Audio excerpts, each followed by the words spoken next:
Chapter 297. Marduk is the god of the Babylonian city-states.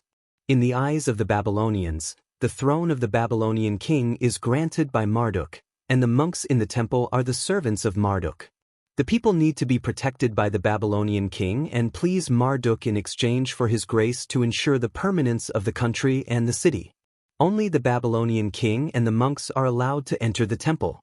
On a special day like today, the king can bring his wife, Amis, the princess of Media, into the temple to get the blessing of Marduk. The ceremony is very long. Lin Luoran, like others, can only wait outside the temple devoutly. There is a stone tower next to the temple. It is about 15 or 16 meters high, only one head higher than the solid and towering inner city wall. Compared with the magnificent temple, it is a little shabby. The buildings in the inner city of Babylon are all colorful and gorgeous. Lin Luoran even glimpsed that the top of the temple is made of gold. How can there be such an inconspicuous stone tower in such an important place for Babylon? Something is wrong. The ceremony of blessing the newlyweds in the temple lasts for a long time. Lin Luoran has to find something to think about. It is impossible to ask the female slaves around her. They don't dare to look up and talk to her. The monks who stay outside the temple stare at Lin Luoran with displeasure. In their eyes, it is blasphemy to Marduk to look at the people in the temple quietly on such an occasion. When Nebuchadnezzar and Amis come out side by side, Lin Luoran has an idea. Babylon is short of stones. All buildings are made of clay and bricks, except for the inconspicuous stone tower in front of her and the splendid temple of Marduk next to it. Why are precious stones used on such an inconspicuous stone tower? The monks come forward and whisper something to the high priest. A pair of eyes looks at Lin Luoran. Lin Luoran only sees the deep wrinkles in the eyes. It is a face carved by time. The woman surnamed Ji has been gone for a long time.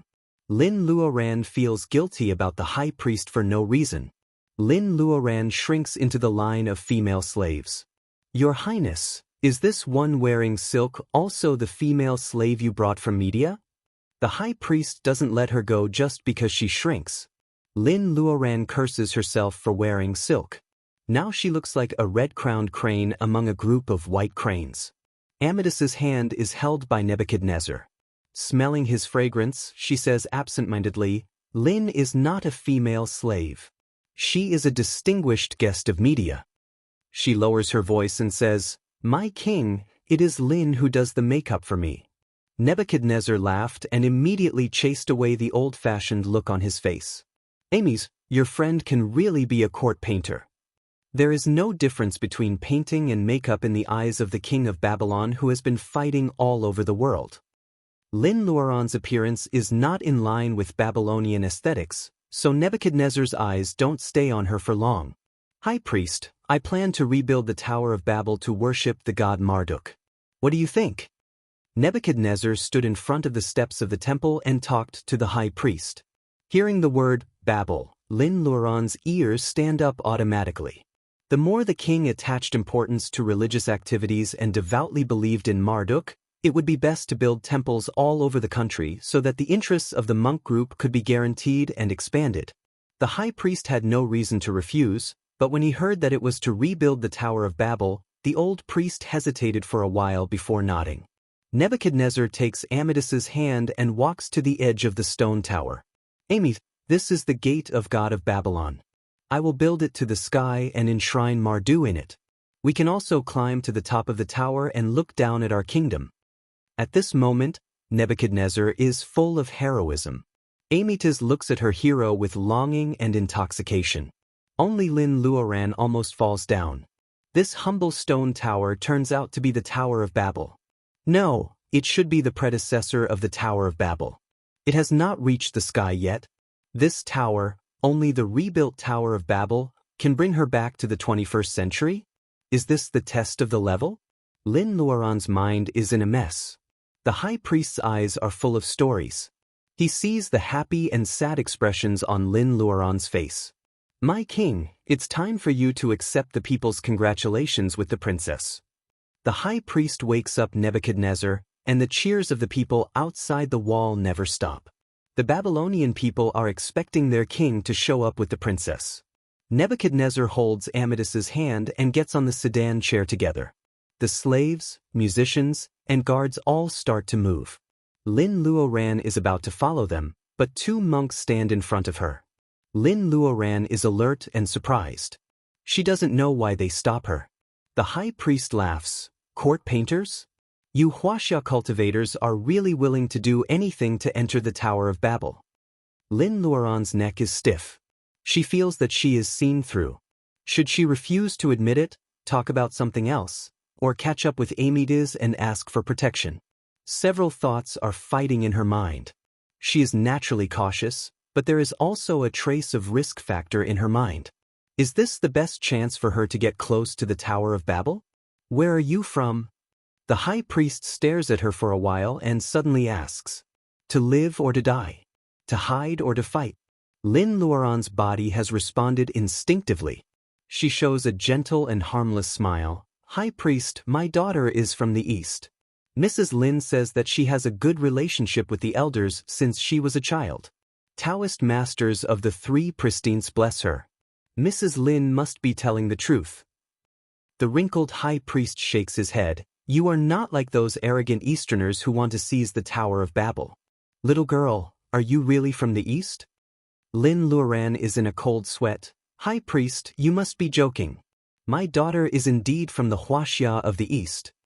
She adds in her heart that she is from the Huaxia of the east more than 2,000 years later. She is not lying, is she? The high priest is non-committal about her answer. Your personal ability is very low.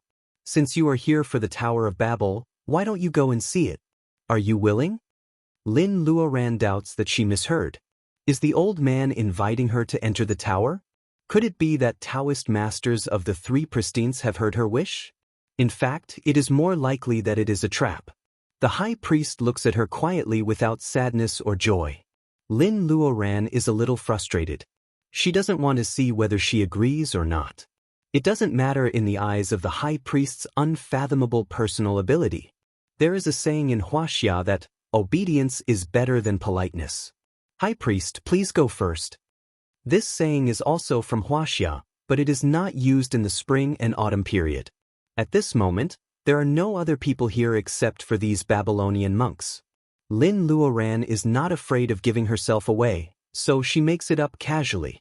The monks return to the temple. The old priest walks in the front barefoot. Lin Luoran's legs are very stiff. Since the Tower of Babel has existed for a long time, she has guessed wrong. Maybe it is not built by Huaxia cultivators, but by the female cultivator surnamed Ji. She wants to seize the things that belong to Babylon. Judging from her roundabout tactics, she even accepted the Mede's princess as her apprentice. Lin Luoran doesn't know how many years she has been planning this. Has something happened in Huaxia at this time that makes the female cultivator surnamed Ji want to seize the interstellar transmission circle? Lin Luoran is uneasy. The high priest seems not to notice her ups and downs. He has been walking in the front unhurriedly. He never thinks that Lin Luoran will run away. At this time, the stone tower is not magnificent. It is very different from the Tower of Babel that appears in the void when they come here. However, when Lin Luoran steps into the stone gate, she is very nervous. There is no guiding light or crystal ball. This is indeed not the Tower of Babel that will appear in 2,600 years. Lin Luoran is a little disappointed. The high priest waves his hand and the stone gate is closed slowly. Lin Luoran doesn't notice any trace of Wacken. There is a dome inside the tower. After the stone gate is closed, there is twinkling light above the dome. Those moving twinkling light spots and wonderful orbits are so familiar. Lin Luoran is so shocked that she blurts out, Star Atlas. Above the dome of the tower, the twinkling light spot is the first stage Star Atlas on the jade stairs that almost makes her lose her way. The wrinkles on the high priest's face are deeper. Do you know Star Atlas? Chapter 298. Priest, this is just a corner of the starry sky above us.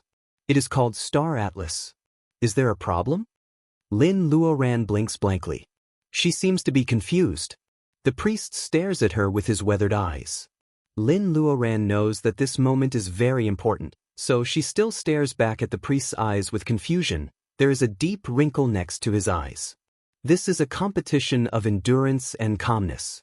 Lin Luoran can't say that she is a person from more than 2,000 years later.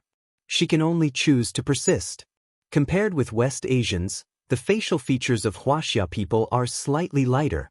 Lin Luoran seems to be in her early 20s with low personal ability. The priest stares at her for a long time.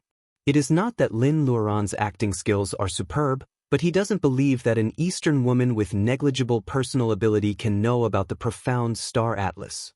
Lin Luoran doesn't relax. The priest remains silent. In fact, Lin Luoran's heart has sunk to the bottom.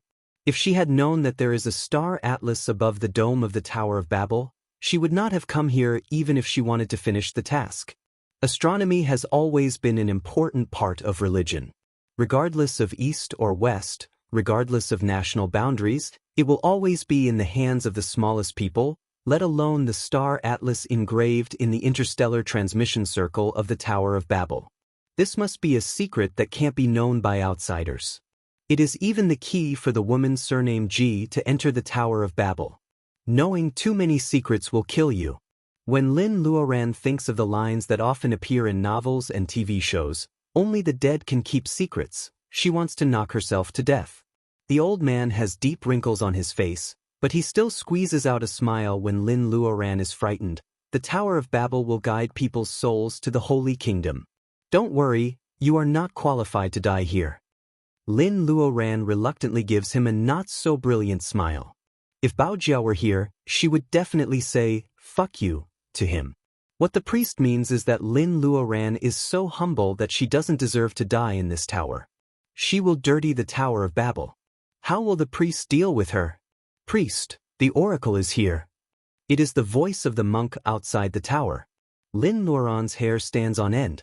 She doesn't know whether the sudden voice will save her or kill her. The priest doesn't seem to like the oracle mentioned by the monk. Lin Luoran can clearly see his impatience. She will be dealt with in a few seconds. Lin Luoran can't just give up.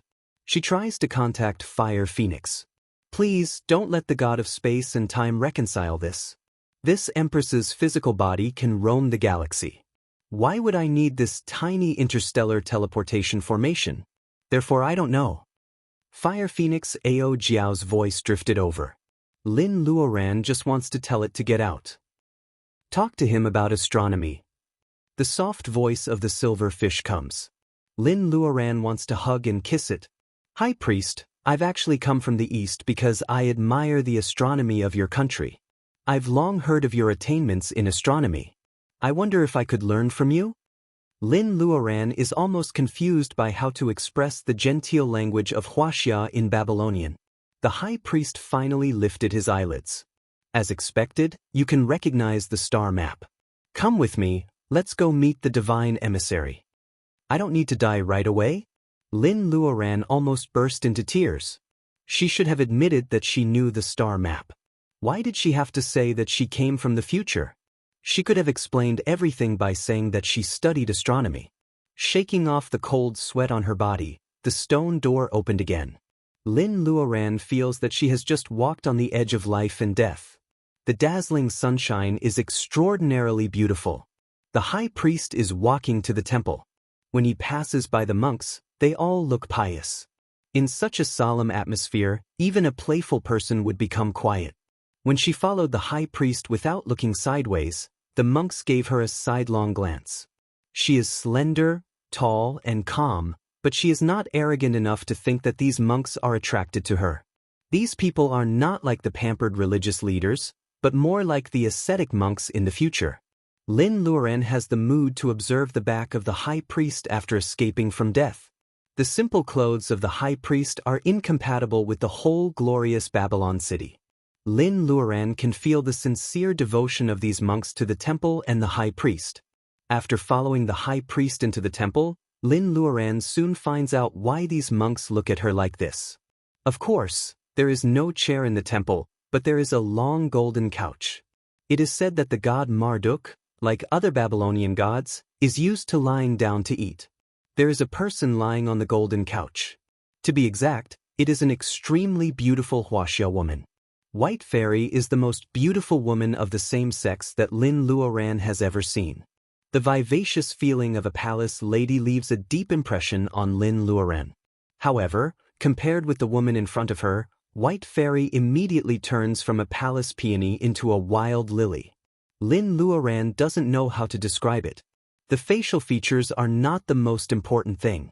The eyes of Lin Luoran make her feel as if she is looking at a god. Lin Luoran secretly feels that this cold and noble look is a bit familiar. Lin Luoran secretly lowers her head. She must not have seen Her Majesty from more than 2,000 years ago. The woman surnamed Ji in Shani is now serving Her Majesty, with several cultivators in similar clothes. Lin Luoran finally knows what is going on with the expression on the woman surnamed Ji's face. She obviously learned it from her master. Yes, these people must be cultivators, and they are led by Her Majesty. Is this the oracle that the monks talk about? Do they often appear in Babylon? Is it because of their oriental appearance that the Ajaib family mistook Lin Luoran and Yang Lisha for the oracle? Long time no see, High Priest. You are still so energetic. The woman on the golden couch says lazily. Lin Luoran is sure that she sees the High Priest's eyebrows tremble. Oracle, the 100 years we agreed on is not up yet. You Huaxia people can't wait anymore? Her Majesty covers her mouth and smiles. Even if we give you another 100 years, you still can't calculate the distance between the Earth and Mars. In this case, we naturally have to take over the Tower of Babylon. The High Priest is speechless. He is a little angry. It's not even 100 years, and you are already meddling in the internal affairs of Babylon. Do you really think that Babylon is so useless? Who is this woman? Why does she ask the High Priest to calculate the distance between the Earth and Mars? In the 21st century, no one can answer the question casually because the distance between the Earth and Mars is very different from the farthest. The distance is constantly changing in the 15-year cycle. Even if the Babylonian astrology is so advanced that the High Priest can know the orbit of the celestial bodies, Lin Luoran doesn't think he can answer this question. Mars is about 55 million kilometers away from the Earth at its closest point and 400 million kilometers at its farthest point. This is clearly a trap. In 2003, if it weren't for the rare day when Mars was the closest to the Earth in the past 60,000 years, Baojia dragged her to look at Mars in the cold wind for a whole night. Lin Luoran wouldn't remember the two extremely far and extremely close numbers. Thinking about this, Lin Luoran looks strange. This Huaxia woman, who is called an oracle by the High Priest, wants to take over the Tower of Babylon. Is it for interstellar transmission or for something else? Lin Luoran doesn't dare to answer the question for the High Priest. She continues to be invisible. The High Priest's face is very sullen. Lin Luoran feels that if they really fight, he probably can't defeat these people, so he is holding back. Should she go back to the Huaxia cultivators as her compatriots? Looking at the unkind eyes of the woman surnamed Ji, Lin Luoran can't help but give up this idea. She needs to see the situation clearly. The two sides are obviously in a stalemate. The High Priest can't answer the question, nor is he willing to fight with the Huaxia cultivators. Lin Luoran hears giggles outside. What's wrong with you? A man dressed in gaudy clothes came through the wall. The corners of his eyes were so high that it made people want to step on him. Saintess, who made you angry? Come on, let's cool down. The ladyboy comes through the wall and goes straight to the golden mansion. The woman surnamed Ji and the others unsheath their flying swords and stop in front of him. The ladyboy raises his thumb and middle finger. Oh, you humans are so boring. Can't you even joke? Only aliens will call cultivators human. Lin Luoran hides behind the High Priest. She doesn't know what kind of monster this ladyboy is. How can he be so arrogant in front of the Saintess? Saintess, the rumbling thunder clears the chaos in her mind. Lin Luoran clenches her fists. Why does she look so familiar? Because some people's temperament will never change no matter how many times they change their faces. The only one she knows is the Saintess of the Juli tribe who occupied Baojia's body and wanted to leave the earth through the jade stairs. This woman is the fake Saintess. Did she travel to Babylon more than 2,000 years ago for Lin Luoran to meet the fake saintess? Lin Luoran suddenly comes to her senses. More than 2,000 years later, the fake saintess is still on the Earth, which means she didn't leave through the interstellar transmission circle. Is it because the high priest stopped her? Or does she want to get the Tower of Babel instead of leaving the Earth? No, she can't let the fake saintess get the Tower of Babel. She is the most important person in the world of cultivation on the Earth. Lin Luoran takes a step away and murmurs, "High Priest, we just talked about the distance between the Earth and Mars in the Tower of Babel. Why didn't you tell the oracle?" Lin Luoran's voice is so low that she seems to be talking to herself. However, all the people in the temple hear her clearly. The ladyboy comes over and looks at her. "It's you. A little girl is looking for you." Which little girl would look for her more than 2,000 years ago? Does this ladyboy know Amit's and the celebration is over? The ladyboy opens his palm. Lin Luoran's eyes widen. In his smooth palm, there is a petal with a small girl sleeping in it. Of course, it is not Thumbelina. It is young Lisha, the female monster. Although they have only been apart for one day, Lin Luoran has never felt so happy to see young Lisha again. Seeing Lin Luoran's happy face, the ladyboy blows on his palm. The petal falls down. Young Lisha opens her eyes and jumps to the ground. She grows with the wind and becomes the size of a real person again. What is this? Magic? Lin Luoran is confused. This is obviously beyond the scope of spells of the 5 elements. It is like the world in the sleeve of Zenyuanzi in the journey to the west. Lin Luoran is full of doubts. Young Lisha shakes her head gently. The female monster is much calmer than Lin Luoran. It is really not a good time to ask questions. Because when Lin Luoran reunited with young Lisha, the woman surnamed Ji has whispered to the fake saintess about Lin Luoran's background. The fake saintess looks at Lin Luoran lightly. Her eyes are floating high and will never fall to the ground. Is this why she didn't recognize Lin Luoran in the Kalahari Desert even though she has seen Lin Luoran? Time and space are intertwined. Which one happened first? Is this the so-called paradox of history? You just said that you know the distance between the Earth star and Mars? What a sweet voice, but the tone is extremely cold. Lin Luoran says under everyone's gaze, "Oracle, I don't know. The priest told me just now. In fact, he has already calculated it." Lin Luoran can feel that the priest next to her is stiff. She secretly prays, "Please, it depends on the situation. We are more like the same boat. You have to trust me this time." The priest seems to hear Lin Luoran's prayer. He hides his instinctive hesitation. He doesn't trust Lin Luoran's character, but her strange time and behavior. She is so young, but she knows the star atlas. Therefore, Lin Luoran sees an old face full of smiles. "Then please reply to the oracle for me." Young Lisha looks at Lin Luoran worriedly. This human female cultivator even needs her to explain the common knowledge of time and space. Can she really remember the distance between the Earth and Mars? At least she doesn't know. Many college students in the 21st century who don't major in related fields may not know it either. The distance between the Earth star and Mars is relatively changing. It is not fixed. Lin Luoran takes a deep breath and answers slowly. The fake saintess raises her eyebrows. She seems to be a little interested. "Oh?" The priest is a little disappointed. He has been involved in this for many years. Of course, he knows that the distance between the Earth star and Mars is not fixed. This is not a correct answer at all.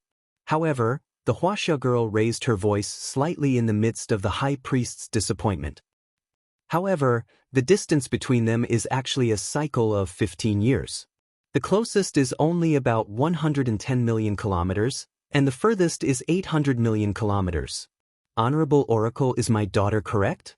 Li is the unit of distance commonly used in Huaxia at this time. Lin Luoran's voice is clear. When she finishes talking about the distance between the two places, even the woman surnamed Ji looks at her in surprise. The saintess, who is high and mighty like a queen, finally changes her posture. She sits up and holds her head high. She hesitates and says something quickly. Her arrogant voice and vague words make everyone present unable to understand the language used by the fake saintess.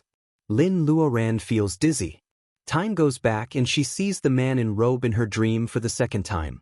The background was no longer Earth, but a planet that looked like an emerald.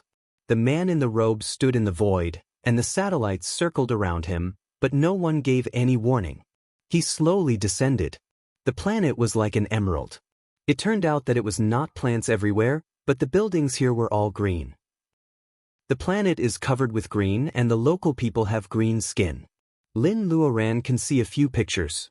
The technology here is far beyond the technology of the Earth by thousands or even tens of thousands of years. The man in robe seems to be a little disappointed. He is about to leave when a sharp alarm rings. The airship floating in the air is ready to launch countless powerful energy beams. All of them are aimed at the man in robe. He is a dangerous intruder. The voice speaks the same language as that of the fake saintess. The whole city is filled with questions from the electronic voice. What is it saying? Lin Luoran's face turns pale. This is what the man in robe experienced. Is it recorded by the bead? It is a glimpse of the era of the big universe. When the fake saintess impatiently asks again, she feels that she understands it. No, it is the man in robe who understands the question of the electronic voice. It is a mechanical, emotionless repeated question. Warning. Which planet are you from? Warning. Which planet are you from? Lin Luoran squats down holding her head. She repeatedly hears the emotionless mechanical voice. It is dull like the noise of a cassette. Which planet are you from? No one knows what is wrong with her. Young Lisha is a little worried. The sissy man squats down. Saintess, what did you do to the little girl? Her spiritual mind is in a mess. A green light overflows from the sissy man's palm. Lin Luoran's pain is relieved. Her face is covered with sweat and her lips are pale.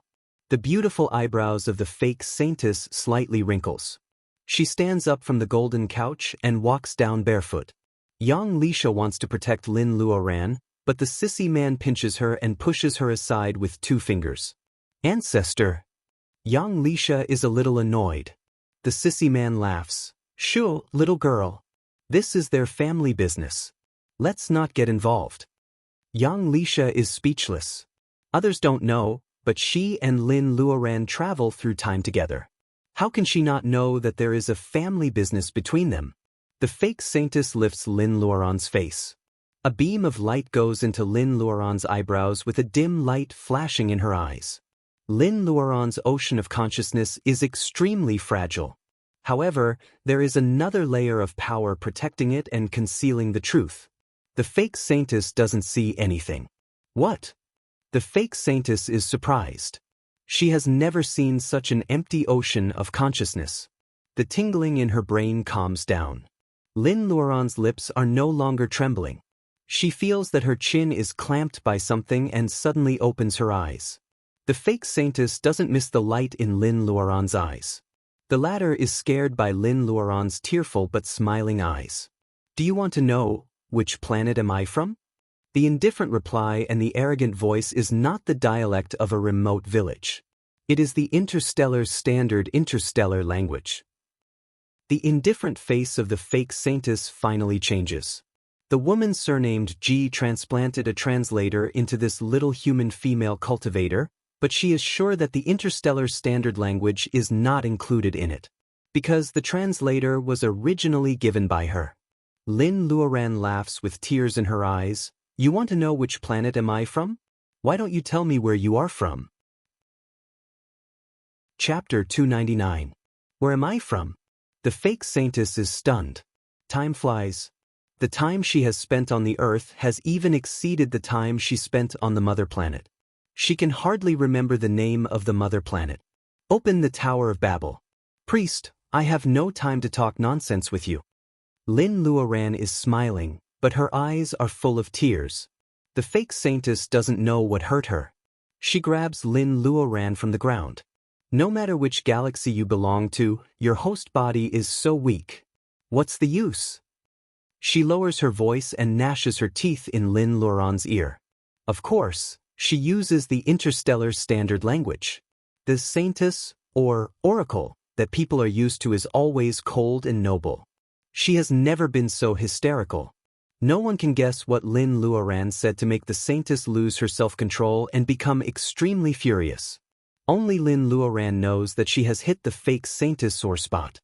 She thinks that compared with the galactic civilization in the era of the big universe, the Earth is still in the barbaric period. No one can calculate the distance between the Earth and Mars, let alone understand the interstellar language. Therefore, she regards Lin Luoran as the same existence as her.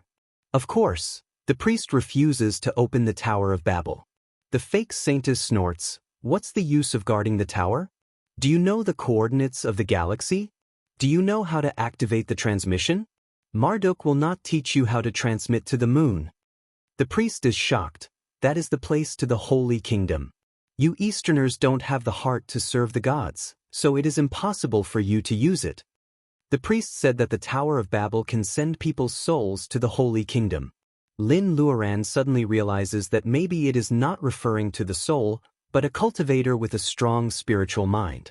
Only by entering the Tower of Babel and passing the test can one start the interstellar transmission. Where does the end of the universe lead to? What does the galaxy coordinates that the fake Saintess said have to do with the star atlas? Is the Tower of Babel a fixed-point transmission, or can it be used to specify the destination? The sissy man shrugs. "Priest, I guess you don't want Babylon to become a land of war, right? To be honest, no matter how many monks there are in the temple, they probably can't compete with this." He opens his palm and Lin recognizes that it is a handful of ordinary soybeans. The ladyboy sprinkles the soybeans. Similar to what young Lisha did just now, the soybeans roll on the ground and grow into a group of soldiers in yellow armor. They stand inside the temple and stare at the high priest coldly. Magic bean soldiers. This was the legendary magic bean soldiers in Huaxia. Because she is so close to the Saintess, Lin Luoran can even see the envy in the eyes of the fake Saintess. Everything is connected. Why does the fake Saintess want to destroy the cultivation civilization on the Earth? Isn't it the best choice for her to bring the knowledge of cultivation back to the planet where she came from? Is it because she can't leave, or she can't learn those wonderful spells at all? She can only hide in the body of an Earthling. Is that why she tries to take Baojia's body away after more than 2,000 years? If she can only learn and use these spells and refine Reiki by possessing the body of an Earthling or a Huaxia person, maybe it can explain why she has stayed on the Earth for so many years. Lin Luoran is not happy. Instead, she is very disappointed. If only Huaxia people have the Taoist root of cultivation, and the fake Saintess still can't solve it after so many years, can finding Mount Penglai really solve the problem of Mrs. Lin's Taoist root? Lin Luoran has deep doubts and despair. The fake Saintess looks at Lin Luoran. The light in her eyes fades little by little. "You haven't told me which galaxy and which planet are you from?" Lin Luoran pushes the Saintess's hand away from her collar. "Is it necessary? We have different purposes. Let's mind our own business." Young Lisha doesn't know what's on Lin Luoran's mind, but she can sense Lin Luoran's disappointment. Young Lisha feels a little worried after knowing the secret of the Tower of Babel. Of course, she is not worried about Lin Luoran, but about the soul wood. "I've got the ancient book of the monsters of wood." The priest is dispirited and leaves the temple with a group of people. Young Lisha is a step behind and deliberately says in Lin Luoran's ear. Lin Luoran's eyes light up and then dim again. Young Lisha thinks she doesn't believe it. Her hand suddenly shines and a book-like thing made of unknown leaves appears in her hand. Does Mount Penglai really exist? Even if Mount Penglai really exists, there is no way to rebuild the Taoist root. Immortals are extinct. Young Lisha turns her hand and puts the book away. Of course it exists. Otherwise, what do you think the ancestor used just now?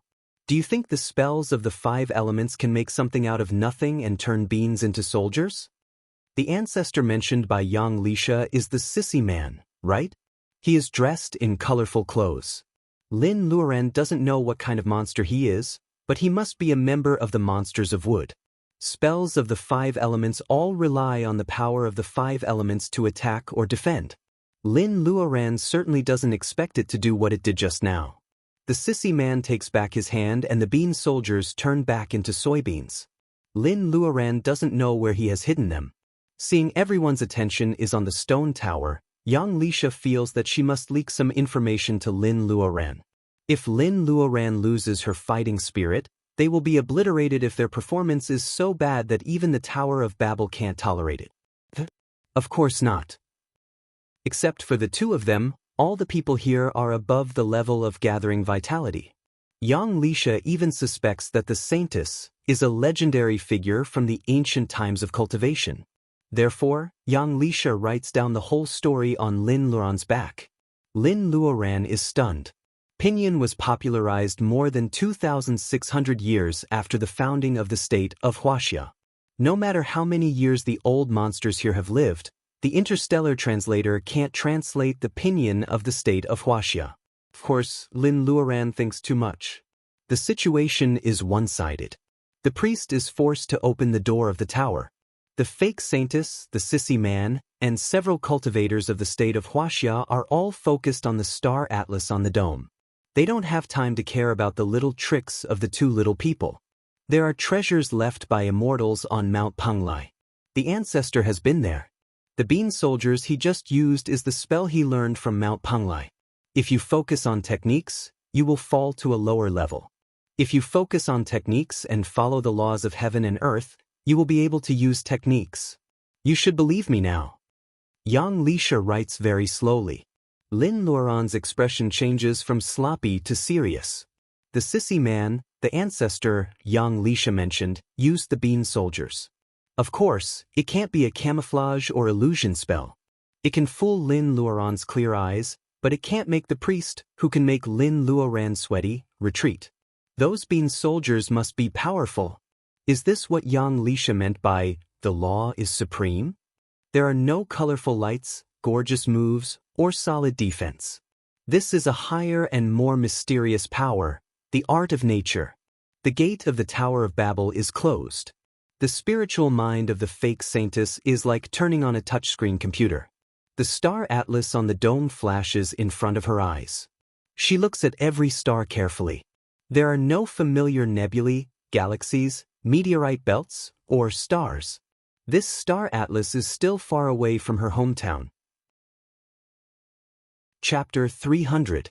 The crystal ball shines brightly.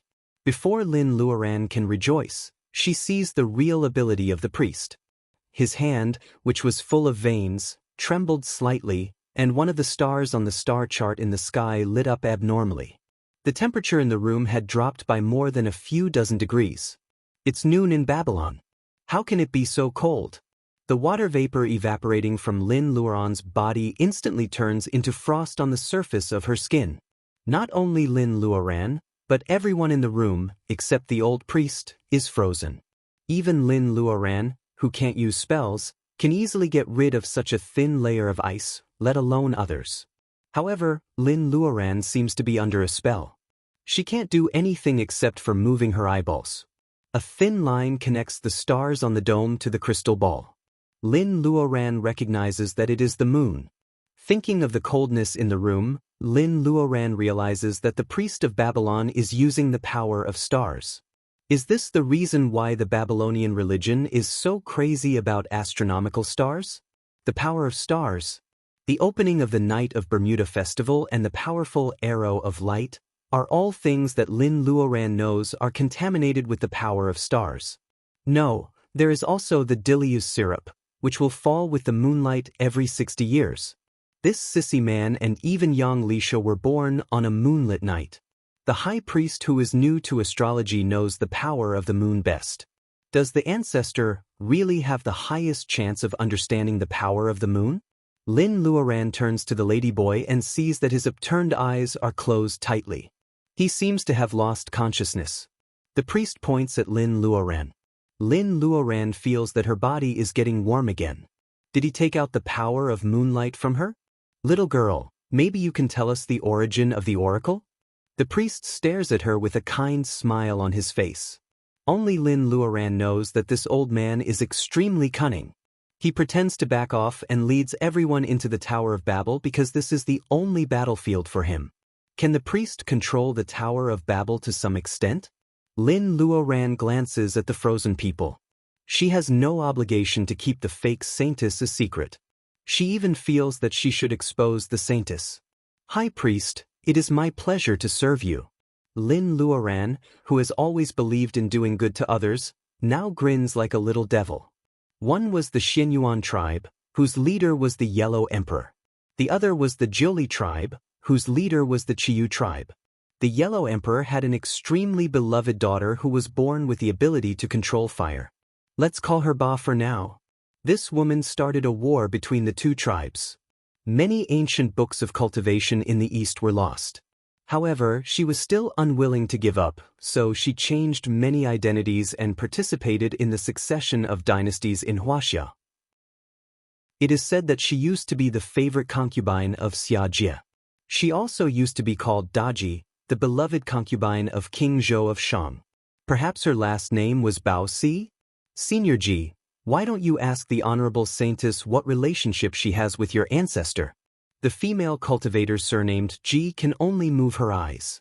After Lin Luoran finishes her long speech, she looks at the fake saintess with less conviction than before. The fake saintess looks cold and her whole body melts with the thin ice covering the surface of her body. Lin Luoran guesses that the saintess must be very upset at this moment. However, it has nothing to do with her. She will pay for what she has done sooner or later. It is not the right time for her to pay for what she has done. The crazy Taoist once said that the world of cultivation would not recover until the Han Dynasty. That is to say, this woman may still be around for a while. You have said so much. Who is she? The priest sees that the Huaxia people are surging and secretly feels happy. It is none of his business how the saintess deals with the Huaxia cultivators. Cultivation has no national boundaries, and cultivators have national boundaries. The decline of Huaxia and the rise of Babylon are exactly what he wants. However, this young Huaxia female cultivator seems to see through his thoughts. Lin Luoran rolls her eyes. Priest, do you think that no matter who this woman is, she has nothing to do with Babylon? After saying this, she doesn't look at the priest's face. Instead, she stares at the star atlas on the dome and smiles. Priest, do you know the real purpose of the Tower of Babel? Putting aside the use of star power, it can restrain the power of cultivators. Do you know the real purpose of the Tower of Babel? In the eyes of the priest, the little Huaxia female cultivator raises her chin and asks him, Priest, have you ever seen the real appearance of the Tower of Babel? On the day when the Babylonian priest is about to die, he can still remember the Huaxia female cultivator raising her head and her indifferent look, just like a second oracle. He doesn't know where Lin Luoran comes from or who she is until he dies. However, at that moment, he really suspects that she comes from the same place as the oracle. Princess Amy's later said that her name is Lin, which is a perfect Oriental name. The priest wants to refute her. In this world, he is the only one who knows the Tower of Babel best. This is the gate of God. Lin Luoran shakes her head. To be more precise, we call it the interstellar transmission circle. It can go to the planet marked on the star atlas. For example, this superior oracle comes from the other side of the starry sky. The fake saintess suddenly opens her eyes. Are you crazy? You can't tell the aborigines about the basic interstellar law. The priest points at her and the fake saintess is forced to shut up. Lin Luoran laughs. The basic interstellar law. I don't think the basic interstellar law allows you to interfere with the progress of the Earth's civilization, right? You think that people on the Earth can't use spirit power. Unfortunately, even if your race can use it, so what? You will never be blessed by heaven like Huaxia cultivators. You can cultivate spiritual mind and ocean of consciousness while refining your body. Am I right? You can only hide in the dark and live in a body that doesn't belong to you. I wonder if you still remember what you looked like before you became the saintess of the Jiuli tribe. Lin Luoran's words are so carefree that even young Lisha stares at her strangely. She is also from more than 2,600 years in the future. Only she can understand Lin Luoran's accusation. Cultivation has withered, and the spirits of plants like them can't regain their intelligence because they don't have Dilia's syrup. Compared with the situation that cultivators are getting worse with each generation, young Lisha is even more lonely. There are no monsters of wood on the earth more than 2,600 years later except for her and Voidy. This is the greatest sorrow of being alone. Yang Lisha met the legendary figure of the monsters of wood, the ancestor of the monsters of wood. She knows that this woman called Saintess is not to be trifled with. Hearing Lin Luoran's words, Yang Lisha can't help but be impressed.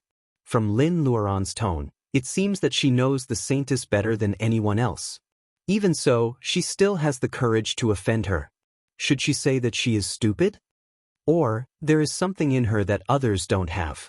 That's why she is so righteous and people dare not to stare at her? Yang Lisha looks at the stupid woman and suddenly feels that she looks familiar. Who does she look like? She looks like Voidy, who is also stupid and always thinks about others. Lin Luoran's eyes fall on Yang Lisha. After thinking for a while, she suddenly smiles at the priest enchantingly. Dear priest, if you can draw the power of these people into the crystal ball, I promise you will never forget the glory of the Tower of Babel. She just has an intuition that the old man is in charge of the Tower of Babel for the time being. If there is a God in the world, he must be the most pious person who believes in stars. Such a person deserves to be in charge of the interstellar transmission circle leading to the other side of the starry sky. You can choose not to believe me, or you can choose to believe me. You must know that right now, all of my spiritual power has been sealed. Using a Chinese proverb, I don't have the strength to truss a chicken. If you miss this opportunity, if you want to see the glory of Tong Tian Tower again, I'm afraid. Seeing that the priest is deep in thought, Lin Luoran thinks of the saying, historical paradox, again. What she has done certainly hasn't changed history. Otherwise, if the butterfly flaps its wings, Lin Luoran may be the first one to disappear. She learned the way to open the Tower of Babel from Yang Lisha. Looking at the scene in front of her, if she is the main person who spread the way to open the Tower of Babel, then how did Yang Lisha learn it 2,600 years later? The more she thinks about it, the more confused she becomes. Lin Luoran's head hurts. She doesn't know why she is so impulsive and makes things come to this point step by step. With so many thoughts in her mind, she doesn't realize that there is another possibility that hasn't been blown away by the butterfly that changed history. In the original history, even if she doesn't say it, the way to open the Tower of Babel will still be told by someone on the same day. Then, let's see the original appearance of the Tower of Babel that has been guarded by Babylonian priests for many years. The priest murmurs to himself. As he moves his fingers, the star image on the dome is like a chess piece on the chessboard. The mysterious power of stars makes the power of people, including the fake saintess, be absorbed by the crystal ball. The crystal ball has been hungry for many years, so it never knows how to write the word polite. When the wacken in one's body is absorbed uncontrollably, both human beings and monsters will panic.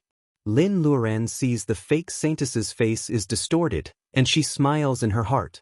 Lin Luoran will return the favor to the millions of creatures who were killed in the underground world of the Kalahari Desert. The stone towers around them gradually became transparent. A tall and magnificent Tower of Babylon stood in the air, flowing with gold and overflowing with colors. It was more magnificent than all the temples in Babylon. A miracle! The Babylonian people who are celebrating all see the tower that suddenly appears. They shout for a miracle and lie down on the ground. Nebuchadnezzar is very excited. He takes Amethyst's hand and says, "You are the princess of Babylon recognized by the god Marduk?" The emperor who is destined to conquer the world raises his head and looks at his people who lie down on the ground. He has decided to build a real Tower of Babel where the miracle appeared. Chapter 301. Old Mu, come on, attack the west. Master Gua lies on the sand dune and eats a mouthful of sand. Those foreigners wearing robes, waving the sticks in their hands, and a fireball or ice bomb would fall. They didn't look like they were from the Vatican. Damn it, where was this place? Master Mu casts a spell with his right hand. Don't worry.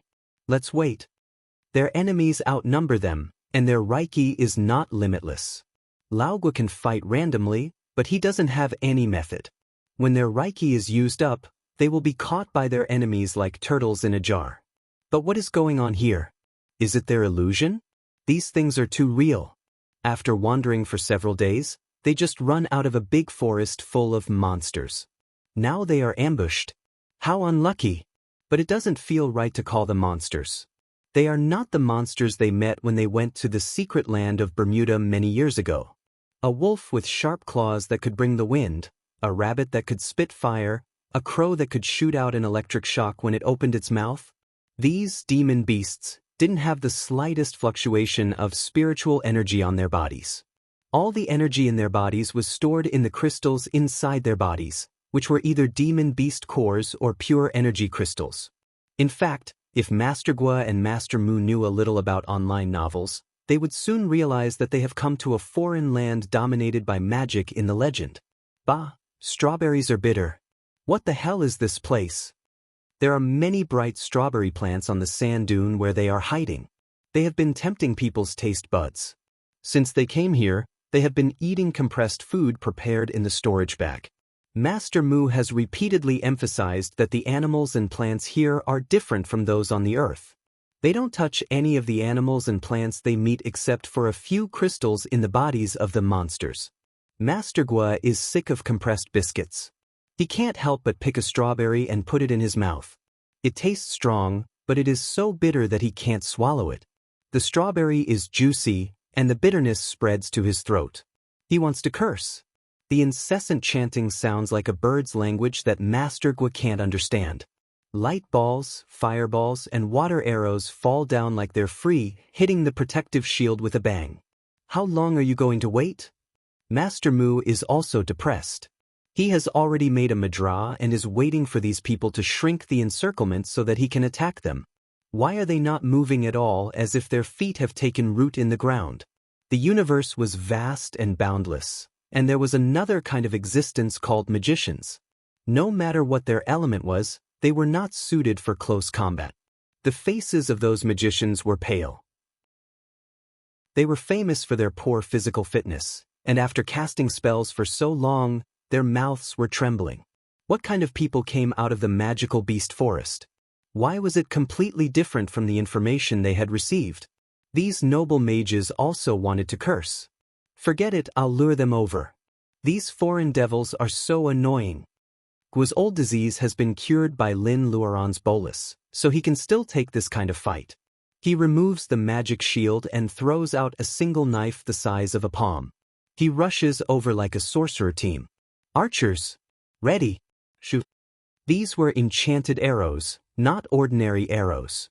The other party's leader thought that he was safe, but that strange-looking old man wielded a similarly strange broadsword and slashed all the way over. Not a single arrow touched anyone's body. Today was really strange. Yen %. When they saw the old man's appearance clearly, the leader waved his hand and shouted loudly.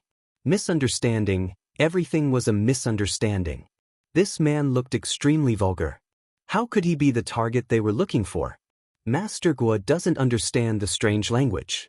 Even if he does, he won't stop because of his belligerent nature. Anyone who is ambushed after escaping from the strange forest will be angry. How can it be forgiven by a misunderstanding? Hence, under the astonished gazes of the other world's natives, the old man who could wield a saber and cast magic without using a staff was seen as a powerful person who practiced both magic and martial arts. Damn it, how did we end up provoking such a big shot? Master Gua rushes to the front of the team. The magicians are in a mess, and the long-range shooters have lost their bows and arrows. Are they all going to die? The leader is defeated, but the strange old man smiles at him weirdly. The sand they are stepping on suddenly turns into quicksand, entangling them like water weeds. After a while, be it the mages who were wearing long robes, the warriors who were covered in armor, or even the horses that the knights were riding on, they all looked ridiculous. Yellow sand covered their entire bodies, and only the area above their noses was exposed. They can't die for a while, and they can't kill people with their eyes. Master Mu walks up slowly. The Reiki here is so abundant. Don't these people usually meditate to practice Qi?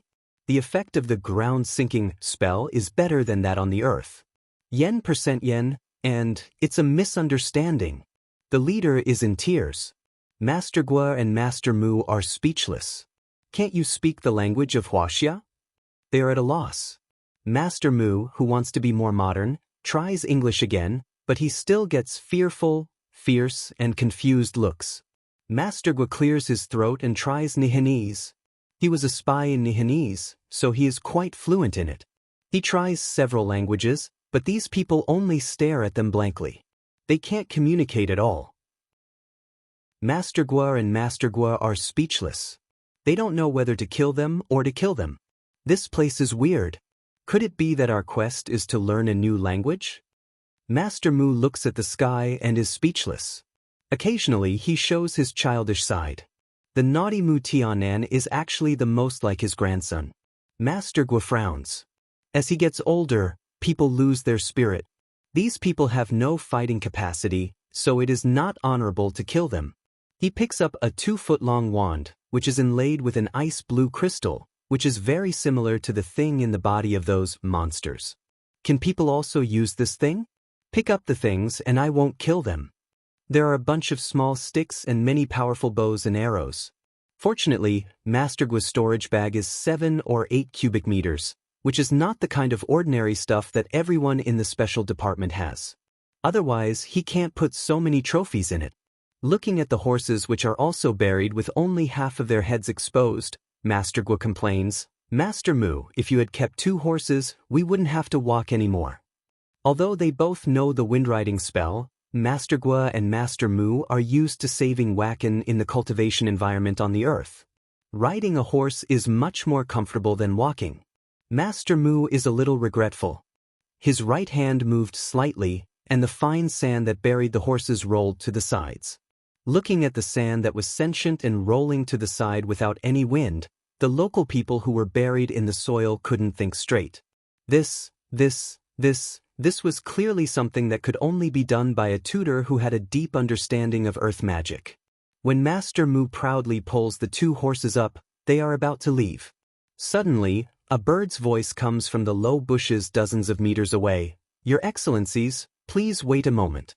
The long-eared girl with clothes covering the important parts of her body stands out.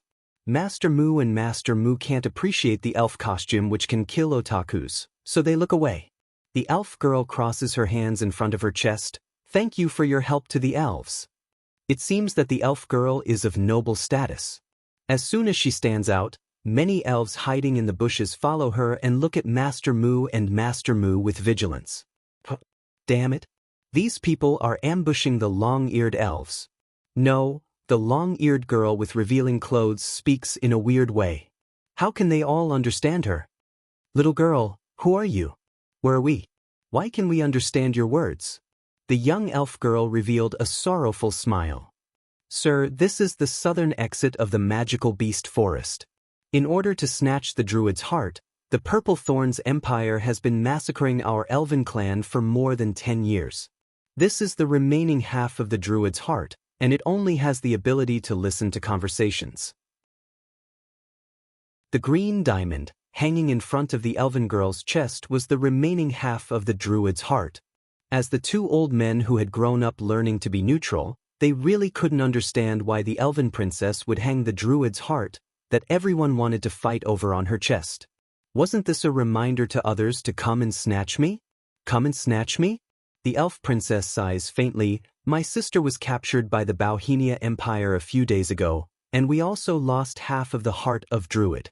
The heart of Druid must not fall into the hands of the Bauhinia Empire. Please help me save my sister. I am willing to repay you with the heart of Druid." The elves are in an uproar. Master Mu and Master Mu can't understand other people's words, but they know that they definitely don't agree. The 2 of them looked at each other. Could it be that this was their quest, to help the elf princess save her sister? The 2 seniors in the level of laying foundation don't know whether to agree or not. In fact, the elf princess is also very depressed. If the 2 of them were young magicians, they wouldn't have to give away the heart of Druid. The bards on the continent have been telling the legend for thousands of years. A brave knight saves the princess, and the princess only needs to marry him. The knight gets the princess, and the princess also gets a strong help for the kingdom. So, life is not always the way you want it to be. It is a happy task for the 2 cultivators, But for the two elders in the level of laying foundation, it is very troublesome. The beach is soft, the sea breeze smells fishy, the waves are hitting the reef, and the seagulls are hovering low. The sky is blue, and the sea is also blue. The two meet in the distant horizon, and the sea and the sky merge into one. Mr. Lin rubs his eyes. Xiao Yuan, is this Hainan? Cultivation is so wonderful. You can cross from Iraq to Hainan just by opening a stone door? Mr. Lin lies comfortably on the beach, regretting that he didn't bring a camera. Otherwise, it would be good to take some photos and show them to his mother. Forget it. He can take his wife to Hainan for a trip after he goes back. Yuan Yi is not as relaxed as Mr. Lin. He runs to the highest place and looks into the distance. This island is less than a mile in radius, and there is only a shallow stone puddle in the middle. There may only be a bucket of water in it. Yuan Yi tastes it. It is fresh water, which makes him feel a little relieved. Although they had all placed clean drinking water in their storage equipment, having a clean water source on this reef island was still a lot of confidence. The highest part of the island above the water is no more than 5 meters. Looking at the waves hitting each other, Yuan Yi is a little worried. If a wave breaks, how many times can they resist it? Looking from a high place, there is only the vast sea. There is neither a ship nor a trace of land.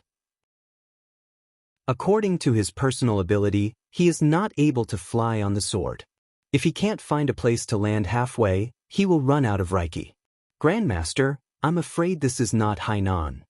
Mr. Lin nods. I don't think so either. Yuan Yi almost faints. Is there a factor called calmness in the blood of the Lin family? It seems that nothing can make his grandmaster lose control of her emotions. At least Yuan Yi has never seen it. Now the grandmaster is also like this? Is their task to get out of the island? There are no trees on this reef island.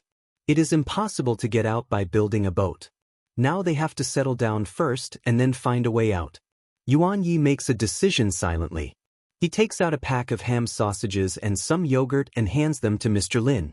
What is this smell? Mr. Lin doesn't like yogurt, so he decides to give it to children like Lucy. The box handed to him by Yuan Yi is even more strange. Mr. Lin frowns and spits it out. Yuan Yi tears open the package of ham sausages. A stench comes in contact with the air. It turns black and stinks. Yuan Yi thinks it is his illusion. After he tears several packs of compressed biscuits and they also go bad, they finally realize that their ordeal is not as simple as getting out of the pirate island. Food, all the food and water they brought can't be eaten or drunk. Yuan Yi's face is gloomy. Mr. Lin, who is always optimistic, pats him on the shoulder. Hey, we are at the seaside. How can we starve to death? Go and set up camp first. Watch Grandmaster. Both of them are in the early stage of training Qi and they don't have the Taoist root of water. Yuan Yi is not very optimistic about getting out of the island.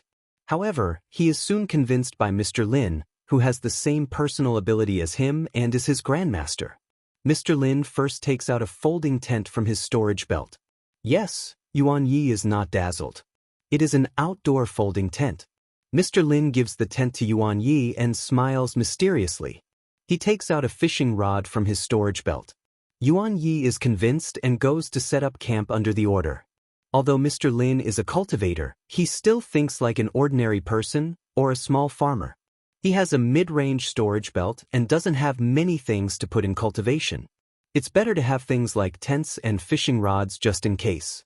All things related to food can't be used. Mr. Lin walks to the edge of the reef and finds 2 shellfish. He smashes them and hangs the shellfish on the hook as bait. Sea fishing is still a very new thing for Mr. Lin. He doesn't think fishing under the hot sun is very hard. The only thing he is not satisfied with is that the waves are so turbulent that this fishing rod is really not good for sea fishing. Yuan Yi pitches his tent next to the water source at the highest point. After a while, Mr. Lin only catches 2 3-inch fish with fresh shellfish as bait. For sea fish, these are really small fish. This will be our lunch. Mr. Lin throws 2 small fish and a few oysters he finds on the edge of the reef to Yuan Yi. Then he finds an aluminum pot from his storage belt. There is nothing to be afraid of without firewood. Cultivators travel as long as they can use spells. There is no shortage of salt. There is seawater everywhere. Yuan Yi cooks a large pot of fish soup. The two men eat a lot. There is not enough fish, so they have to drink more water. Then again, the water in the pit is pitiful. Should they make grilled fish for the next meal? When the fish soup is fragrant, Mr. Lin is so lucky that he catches a big fish of 4 or 5 kilograms. It almost breaks the thin fishing rod.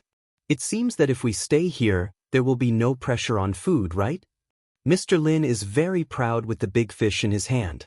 He digs a shallow pit on the beach and brings in seawater to raise the fish in it. Yuan Yi also smiles. First of all, they must have enough food so that they have enough time to find a way out. If they are the first team to be judged to fail the test by the Tower of Babel because of hunger, the Lin family can't afford to lose face. After drinking the fish soup, the two begin to put together their own materials. A tent, 2 fishing rods, a bundle of thin ropes, some pots and pans, a few sets of clothes, some rotten food, a jar of deteriorated spirit wine, some elixirs, and a grade 3 broadsword. These are all the things in Mr. Lin's storage belt. A flying sword, some medicinal powders for various purposes, a few bottles of elixirs, some rotten food, a dozen of deteriorated yogurt. These are all the things in Yuan Ye's small storage bag. These things help them live on the island. However, if they want to build a boat, only the tent can barely be regarded as materials. They have enough sails, but what about the hull? The two are at a loss. The day passes quickly. The turning point comes on the 3rd day. It is a peaceful day. First of all, Mr. Lin's fishing didn't catch anything. Mr. Lin and Mr. Lin, who are planning whether to ride on the sword, are a little disappointed. They have to catch the big fish stored there and grill it. The fresh water in the small pool is also bottomed out. Water is still seeping out of the mud, but the speed is very slow. It can't keep up with their consumption. These are all trivial things that make people feel impetuous. This night, Mr. Lin and Yuan Yi don't sleep very well. At midnight, they are woken up by the sound of waves. No one knows when there are huge waves on the sea. Each wave is higher than the other, hitting the reef island. Mr. Lin sees something like a hill moving fast in the distance, undulating in the wind and waves. Is it a big ship? Look, there are lanterns on that ship. The speed of the ship is very fast. It gets close to the reef island in a moment. It has a body as big as the island and 2 lantern-like eyes. It is obviously a huge sea snake. Xiaoyuan, you ride on the sword first. I will hold it for a while. Yuan Yi looks at the fish bones thrown on the ground. He suddenly has an idea. Grandmaster, the materials for the ship are here. The materials look at the 2 little creatures coldly. It seems that they are not bad as snacks. Mr. Lin clenches the big knife and Yuan Yi is ready to cast the spell of sword. This is the first time for them to deal with a sea monster that seems not to be easy to deal with. They have to stay alive so that they can dismantle the monster's bones and make a ship. There were also people whose checkpoints were extremely simple. It was just an empty room, and a figure dressed in gaudy and feminine clothes was pulling you along to tell you about ancient times. Yi Xiaobei, who is in the middle of the group, doesn't know how lucky he is. There is food and water, and there is no danger. Except that he has to endure a chatterbox, there is nothing bad about it. The shadow gets close to his ear and Yi Xiaobei shivers. He would rather fight with the monster. Who can drive this damn ladyboy away? Chapter 302. The miracle doesn't affect the wedding of King Nebuchadnezzar of Babylon. Instead, it sends incomparable blessings to the most honorable couple in the kingdom. In the Tower of Babel in the inner city, the monks were at daggers drawn. Outside the high walls, the Babylonian people were lying on the ground. Their piety to the god Marduk turned into support for the king, and of course, the new princess. The blue iris at the corner of Amethyst's eyes is charming in the sunlight, but it is not as touching as the smile on her face. The princess from the Medes' kingdom is recognized by the people because of the miracle. Ames, who is still a teenager, has never thought of this. She thought that she still needed to work hard, but she never expected that God would take pity on her. Amedes and Nebuchadnezzar stand side by side on the magnificent city wall of Babylon. This high wall is made of clay bricks and glazed bricks. The wall is wide enough for 4 cars to run side by side.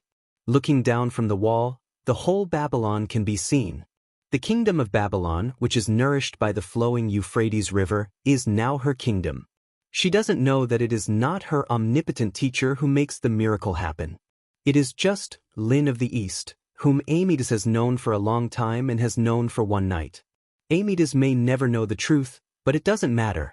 Lin Luoran will only be happy for her unintentional action when a girl enters the marriage with God's blessing. Of course, some people are just confused.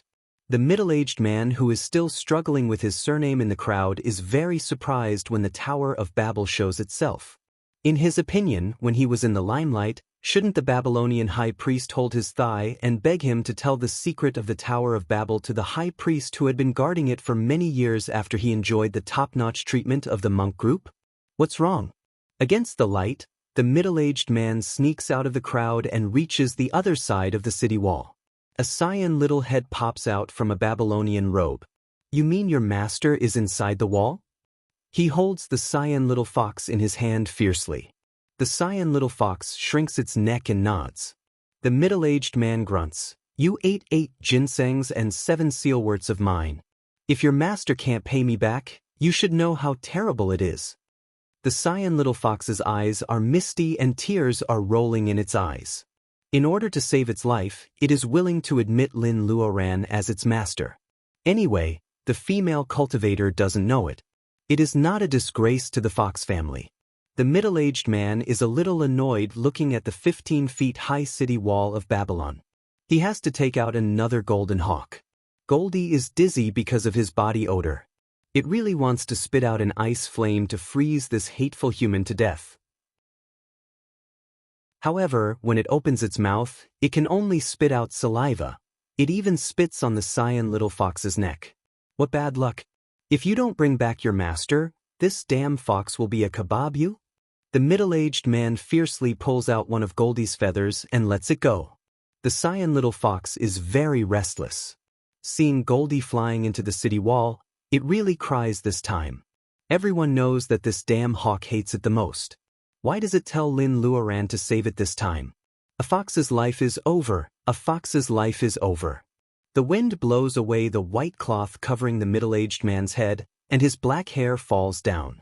If some girls in the 21st century see this, they will definitely scream.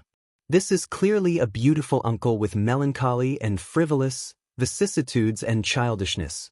The man picks up the cyan little fox and smirks. In fact, if you can tell me the entrance to the kingdom of green mountains, I won't ask you to return those spirit herbs. That golden hawk is not very reliable. I also feel the same way, huh? The cyan little fox covers its ears with its paws. The entrance to the kingdom of green mountains? It doesn't know. It just doesn't know. Well, it can't say even if it knows. The priest seems to be sleepwalking. He has a feeling that he has lived for hundreds of years in vain. At the moment when the real body of the Tower of Babel is revealed, the priest doesn't know where he has spent the hundreds of years of stargazing. If he is good at stargazing, how can he not see the real appearance of the Tower of Babel? These Huaxia cultivators have coveted the Tower of Babel for many years. For this reason, they did not hesitate to leak the advanced technology of the East to Babel and tempt him with astronomical knowledge. How do I use this tower? The priest looks at Lin Luoran. If he couldn't see through the oracle before, now the only one he can't see through is this little Huaxia female cultivator.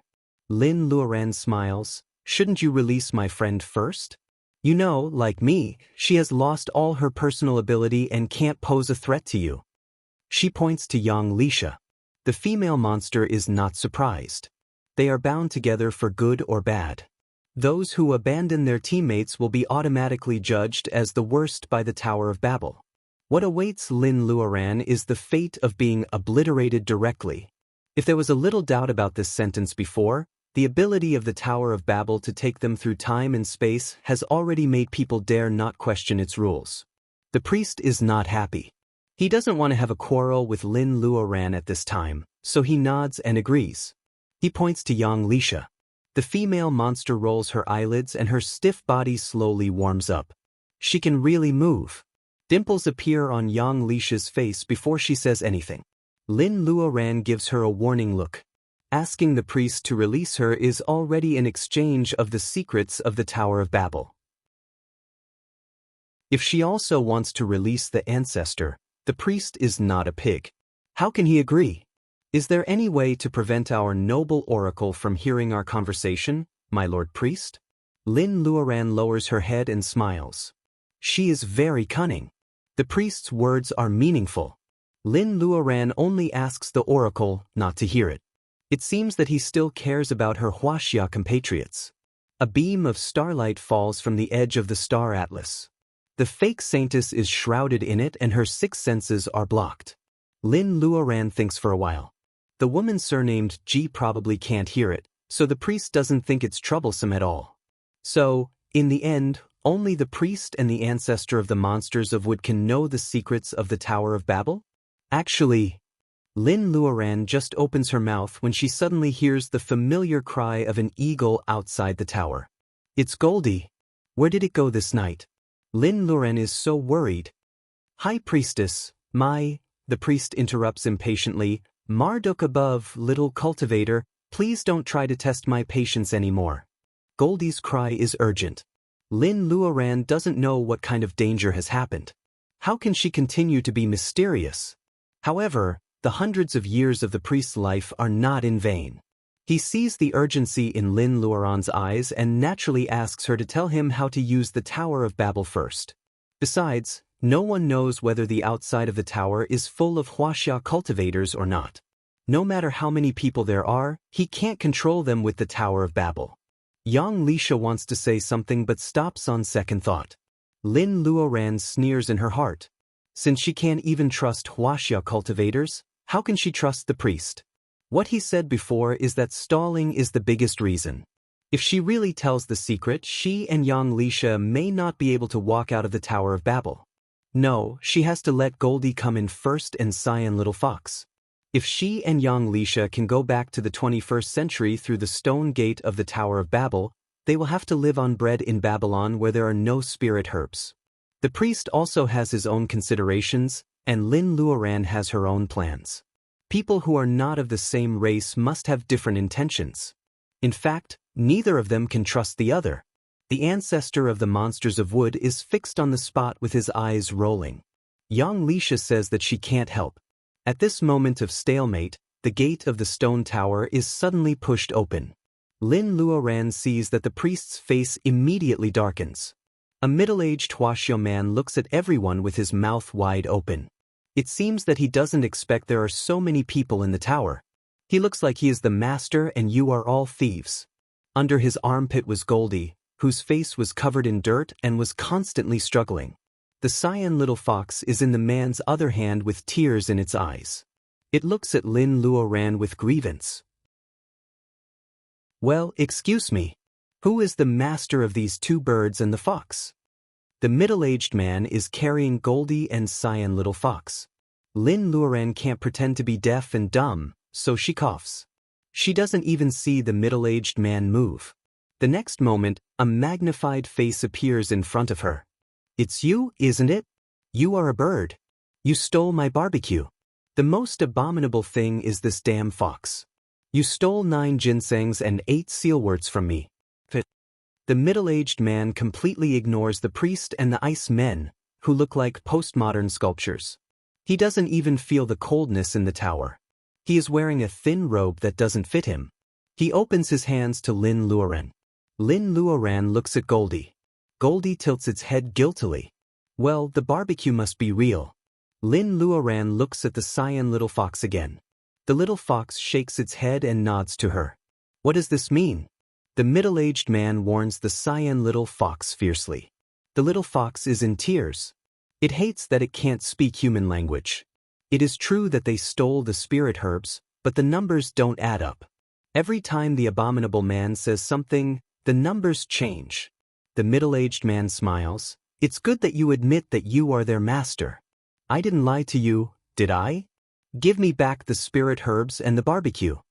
Yang Lisha is thinking about the welcoming light cast by the real body of the Tower of Babel. She only hopes that the human man who pops out suddenly can make things a little more complicated. The priest is uncertain. He still can't figure out how this man came in so easily.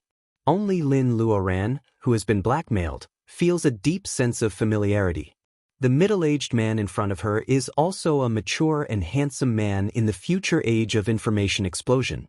Lin Luoran is sure that she has never seen this face before. But who does he look like? Lin Luoran frowns. In her memory, there is also such a greedy and annoying person like him. It's Liao. Lin Luoran saw Liao through the telescope in the Seaview Pavilion of the Dragon Palace. The old fisherman's face is always annoying. Later, Liao disappeared. Did he also time travel? No, it can't be time travel. Is this Liao from more than 2,600 years ago?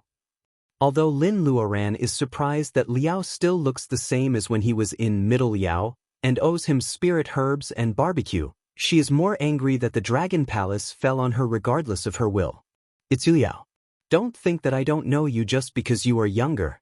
Tell me. The middle-aged man is shocked. His surname is Liao.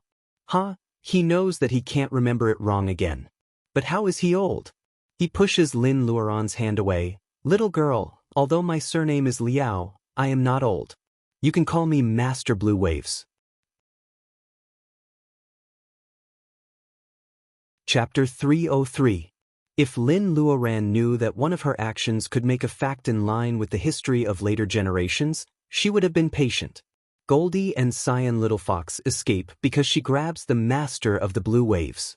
They stay behind Lin Luoran with vigilance. It can be seen that they are afraid of the middle-aged man who calls himself the master of the blue waves. Seeing the farce in the stone tower, the high priest can't help but feel his temples throb even though he has been observing stars for hundreds of years. Who gave them the right to make trouble in the Tower of Babel? Lin Luoran grabs the master of the blue waves and he also wants to ask her for spirit herbs. They step back and approach the light of guidance. Young Lisha comes forward to stop them. The Cyan Little Fox howls and rushes to them, dragging Goldie. 3 people and 2 beasts are out of the group system of the Tower of Babel. Therefore, Lin Luoran and Yang Lisha, the female monster, who come from the same place, are in the same group. The light of guidance flashes and they appear in the center of the Tower of Babel. Can we go back after we push this door open? Lin Luoran can't believe it. Things go so smoothly. Whether the master of the blue waves is Liao or not, he is like a lucky star sent by God. Yang Lisha feels it is a pity that she didn't learn anything else from her ancestor, but she still nods. In her eyes, cultivation is not so important. At least compared with spells, she wants Voidy to wake up. Therefore, nothing can happen to Lin Luoran. Only she knows the last soul would. The premise of saving Voidy is that she must go back alive with Lin Luoran. They have already got the ancient book of the monsters of wood, so they don't care what the Tower of Babel can reward them with. This is already the best reward. A figure suddenly appears on the miracle, which causes a commotion among the Babylonians below. Amydas opens her red lips slightly. She can't believe that her makeup artist is standing in the center of the tower. Lin Luoran looks down and sees Amy's. If they push the door open, they will never see each other again. She has a good impression of Amytas, but it is a pity that she can only read the history of the development of the Mesopotamia if she wants to know more about this one-day friend. Would the Babylonians, who relied on clay tablets to record documents, be generous to their concubine and write 2 more strokes? Lin Luoran waves to Amy's, and a small box falls from her hand. Nebuchadnezzar is about to hid it away. Amydas shouts and Nebuchadnezzar grabs the box backhand. It is the magical box containing pearl powders of various colors. Amydas grasps it tightly and waves her hand like Lin Luoran does. Lin Luoran is going to remind her to be careful of her teacher. However, on second thought, Nebuchadnezzar is willing to build the hanging garden for her. The Princess of Media must not be retarded except for her appearance. Lin Luoran should leave the matter between Nebuchadnezzar and Nebuchadnezzar. The Euphrates River flowed slowly, and the golden wheat swayed in the wind. It was the harvest season. Babylon was full of yellow, noble gold, low-key earth, and abundant wheat. After taking another breath of air that had been around for more than 2,600 years, they would have to go back. Lin Luoran puts her hand on the stone door. She hears a whining sound behind her. The Master of Blue Waves has caught up with her during this short delay. You two little girls are so dishonest. I was wondering why I couldn't see through you at the beginning. It turns out that you are thieves from the Tower of Babel. The Master of Blue Waves covers young Lisha's mouth. The female monster is so angry that her face turns red. She keeps kicking the Master of Blue Waves. The Master of Blue Waves yells, but he also reveals the origin of Lin Luoran and the Master of Blue Waves, which surprises her. No matter Liao from 2,000 years later or the Master of Blue Waves today, they have no personal ability in Lin Luoran's eyes. This man actually knows the mystery of the Tower of Babel. Wait, if he is really Liao, he must have lived for more than 2,000 years. How can such a person have no personal ability? Is he pretending to be weak?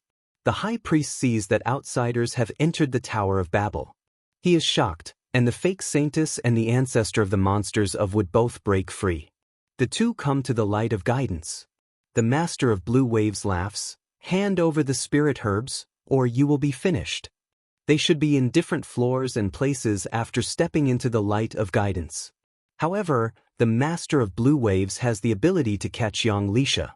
Who knows if the fake saintess will catch up with them? Lin Luoran randomly pulls out a few ginsengs from her space and throws them to the Master of Blue Waves. These ginsengs are the offspring of the ginseng seeds Lin Luoran got from the Mu Seed Company when she first started her personal ability enhancement. Now it has been 8 or 9 years, so the ginsengs are almost 3,000 years old. The Master of Blue Waves is stunned. He can't believe that he really got such good ginsengs by blackmailing them. He loosens his hand, and young Lisha has already broken free. The female monster is so ashamed and angry that she steps on the Master of Blue Waves' foot hard. Then she pulls Lin Luoran to open the stone door. Don't tell the fake saintess the secret of the Tower of Babel. Please. Lin Luoran's voice is drowned in the mist. The Master of Blue Waves comes to his senses.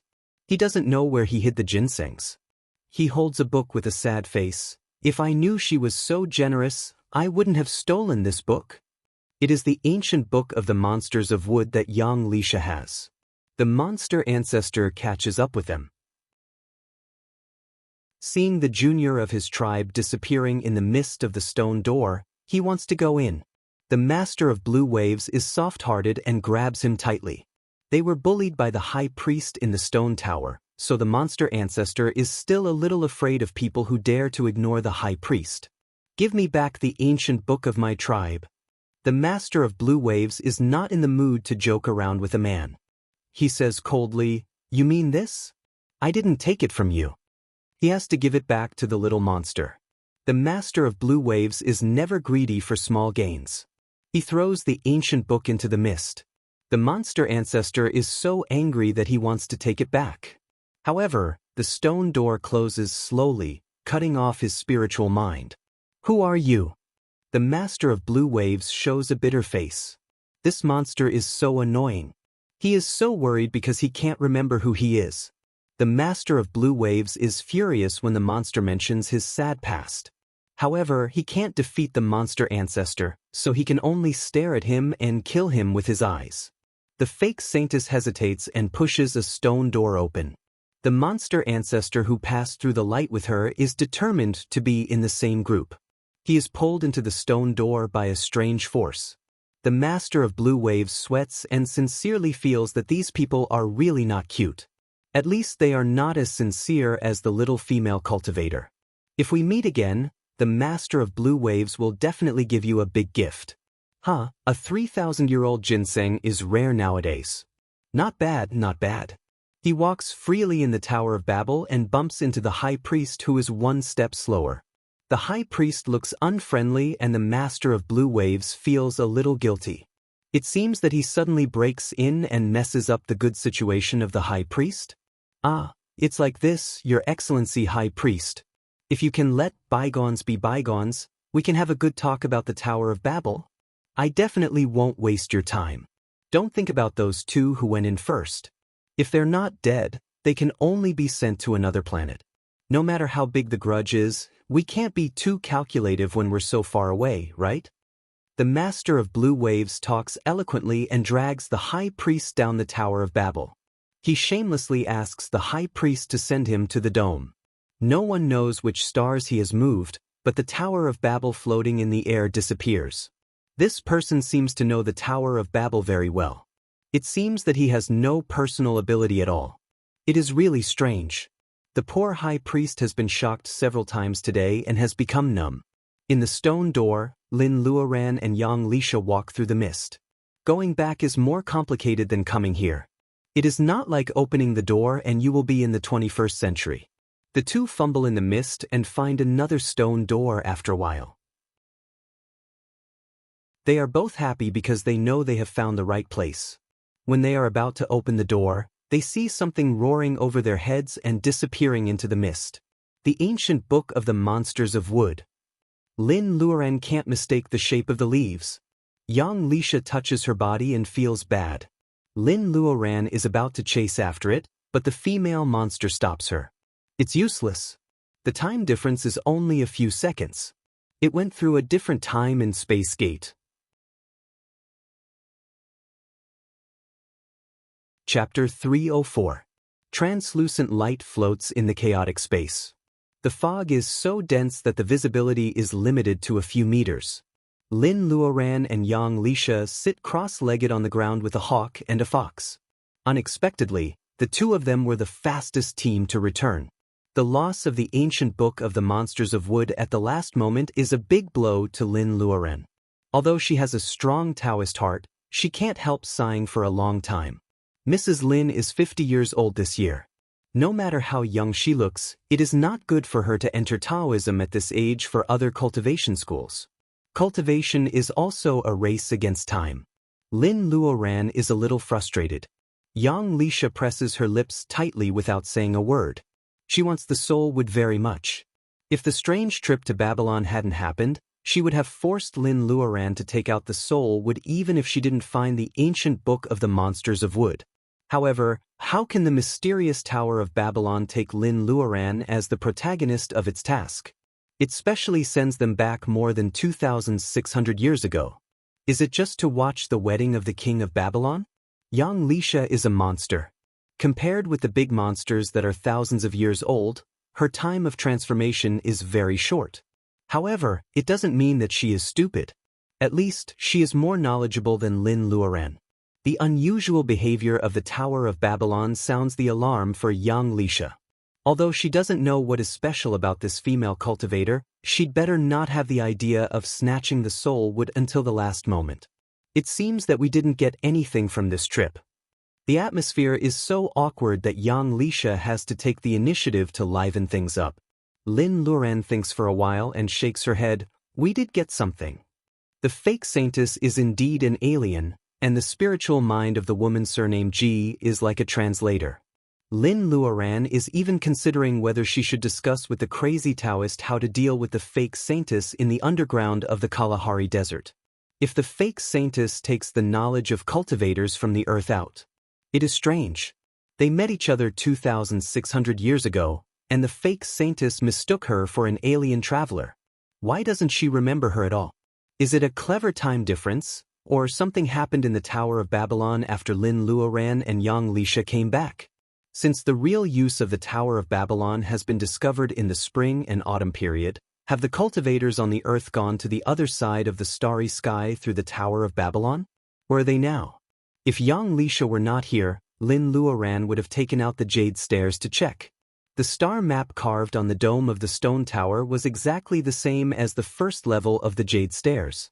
If the first layer of the star map contained the power of the stars that could be borrowed, then what about the second layer? Would he be able to reverse space-time and directly travel through space? She holds the bead on her wrist and sees the man in robe in her dream for the second time. The first time was when Baojia was critically ill. Lin Luoran exhausted her Reiki, but it didn't help. After passing out, her body was controlled by an inexplicable force and it drew a powerful golden pattern. Is it a magic figure? Lin Luoran's intuition tells her that it should be something of a higher level than the magic figures of the Qingqing Taoist temple. According to Baojia's condition at that time, The golden pattern she painstakingly drew is far more effective than the healing power of the wood. It can even bring the dead back to life. In her coma dream, she saw the scene described in the classic of Mountains and Seas. The back of the man in robe, the beads on his wrist, and the golden pattern drawn in the air. There was also the gaze that crossed the layers of barriers and looked over, causing her divine sense to sting. Since then, she knows that this is something she can't peek at least not with her current personal ability. Then this time, the fake saintess forced her to retreat step by step. However, she saw the picture of the man in white robe traveling in the sea of stars. Although she didn't know where this strange green planet was, it was definitely more advanced than the Earth's technology that happened many years ago. Seeing the man in robe this time, she suddenly understands the strange language called Interstellar Standard Language by the fake saintess. There is no definite connection between the two times. Lin Luoran's fingers move slightly. She thinks of the mysterious golden pattern. Young Lisha sees that Lin Luoran's mind is wandering, so she doesn't disturb her. She also closes her eyes to rest. After a long time, the fog loosens. Young Lisha and Lin Luoran both open their eyes.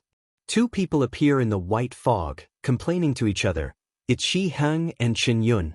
Unexpectedly, it's these two teams that don't get along with each other who finish the task first.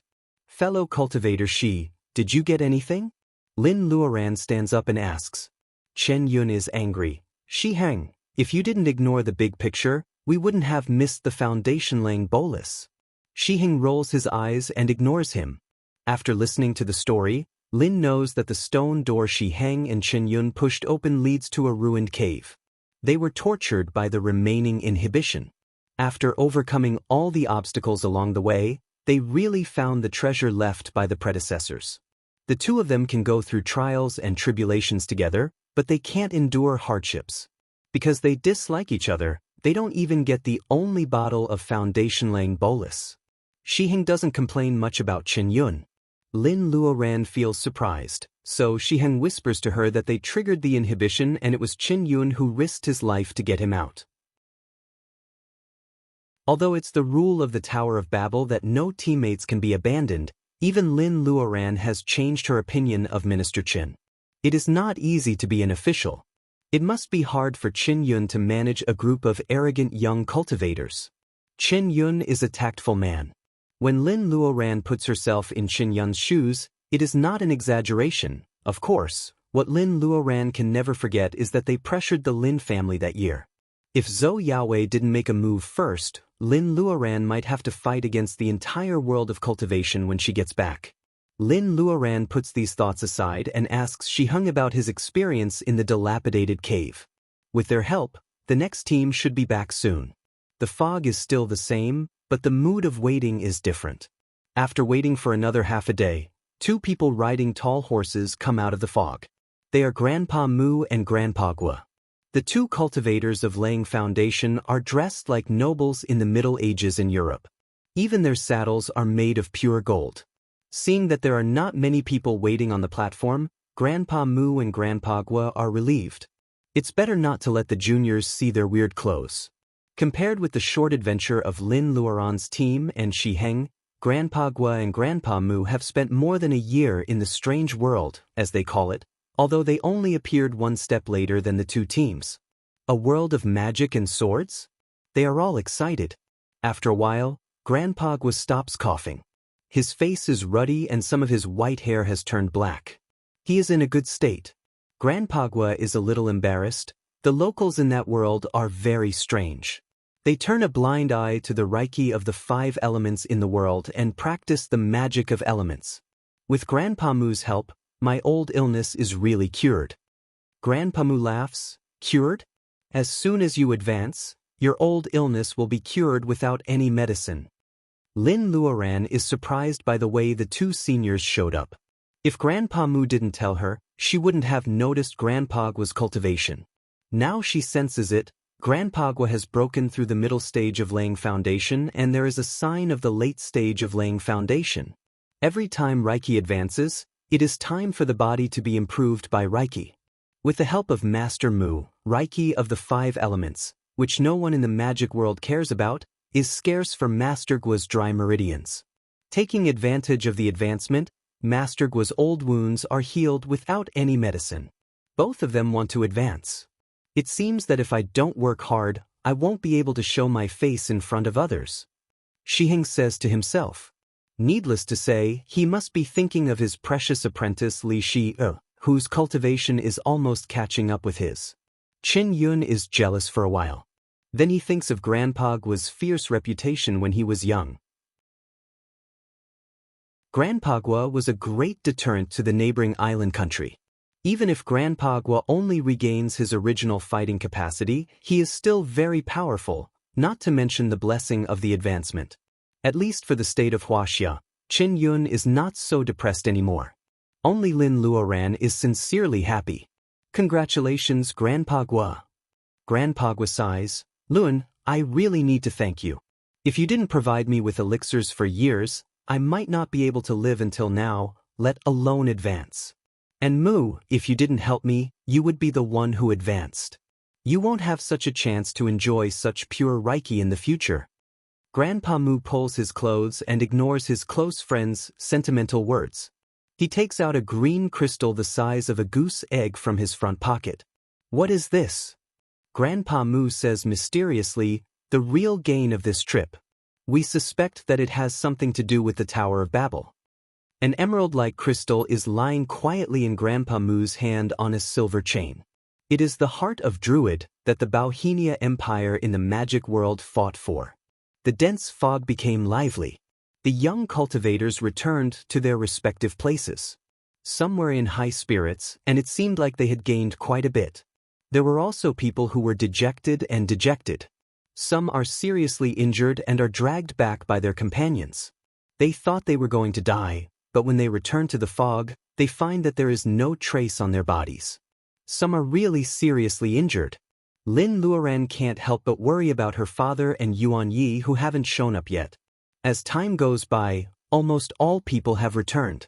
Lin Luoran's parents tell her that she will be fine, but she still can't help worrying about her father and Yuan Yi.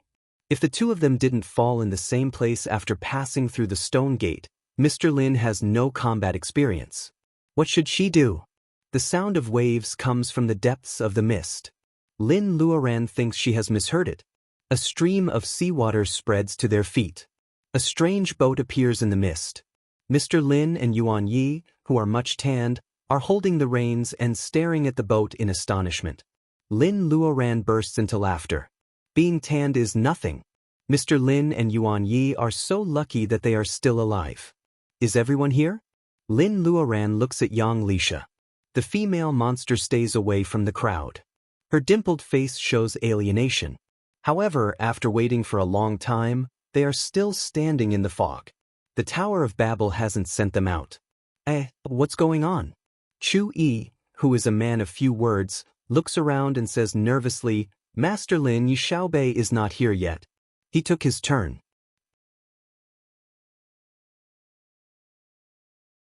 Chapter 306. In June, the highest temperature in Chengdu during the day had already reached 29 degrees Celsius. This did not affect the office workers who did not go out of their air-conditioned homes much. However, in Chengdu and even in the whole country, there was a wave of families with half-grown children who were frightened and could not sit still. As a family of cultivators, the Lin family is no exception. On June 11th, Luo Dong, the only middle school student in the family, will take part in the provincial junior high school entrance exam in Shu province, actually, the senior high school entrance exam. Moreover, the Lin family also needs to take care of Huang Weijian, who is also taking the exam. In Mrs. Lin's words, Huang Weijian has no relatives. Although he doesn't need money for his education, what he needs most is others' care. The kitchen is filled with fragrance. Mrs. Lin has been making the chicken soup for a long time. She has put in white fruit and bitter gourd and skimmed off the oil. The soup is not greasy and the bitter gourd is used to suppress the heat. The chicken is raised by Mrs. Lin, the white fruits are harvested from 2 ginkgo trees in her space, and the bitter gourd is no exception. It is a natural product of her space. They are going to finish the exam in the morning. Hurry up and take it. Mrs. Lin talks and puts the soup in the thermos cup in Lin's hand. As her daughter, she must do this kind of errands. Lin takes the order and meets Mr. Lin around the corner with the chicken soup. "Dad, are you still looking at the skeleton boat?"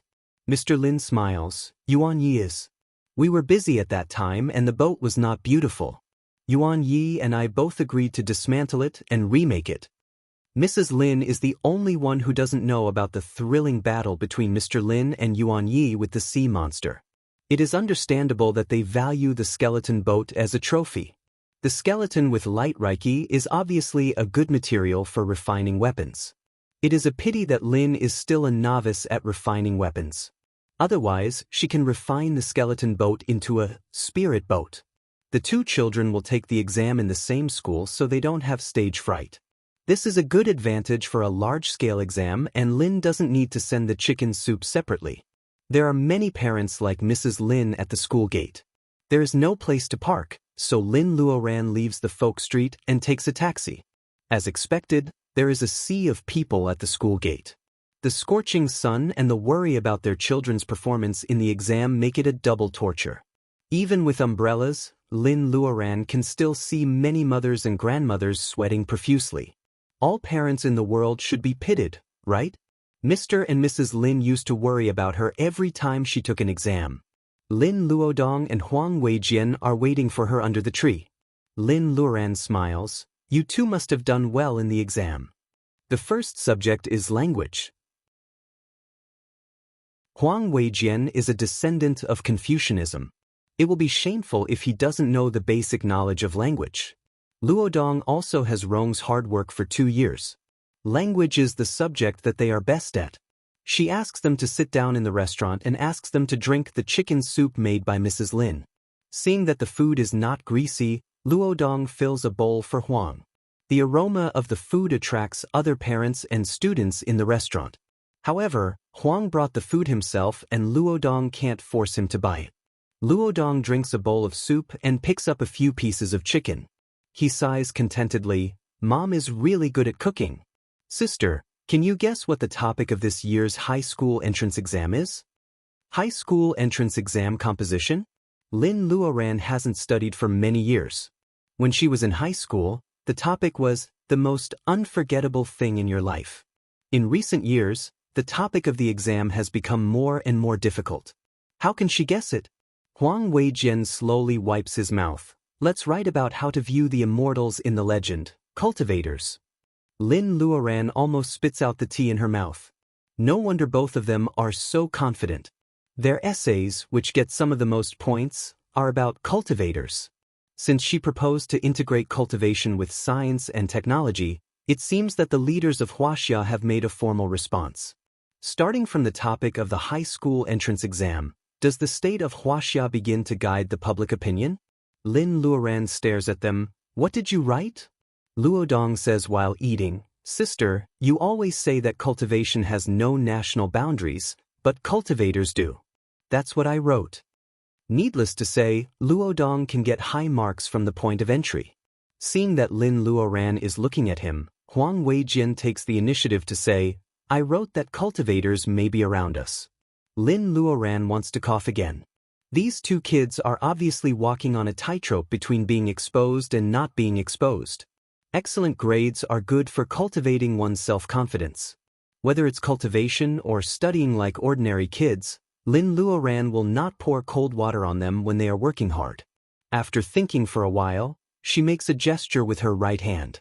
A wood spirit concentration spell that can only be used by cultivators in the level of laying foundation falls on them. It's usually sleepy at noon. Both of them feel refreshed. They don't know the meaning of the refreshment until they have the math exam in the afternoon. They are calm, clear, and even open up their minds. The last question in the math exam of the high school entrance exam is always very difficult.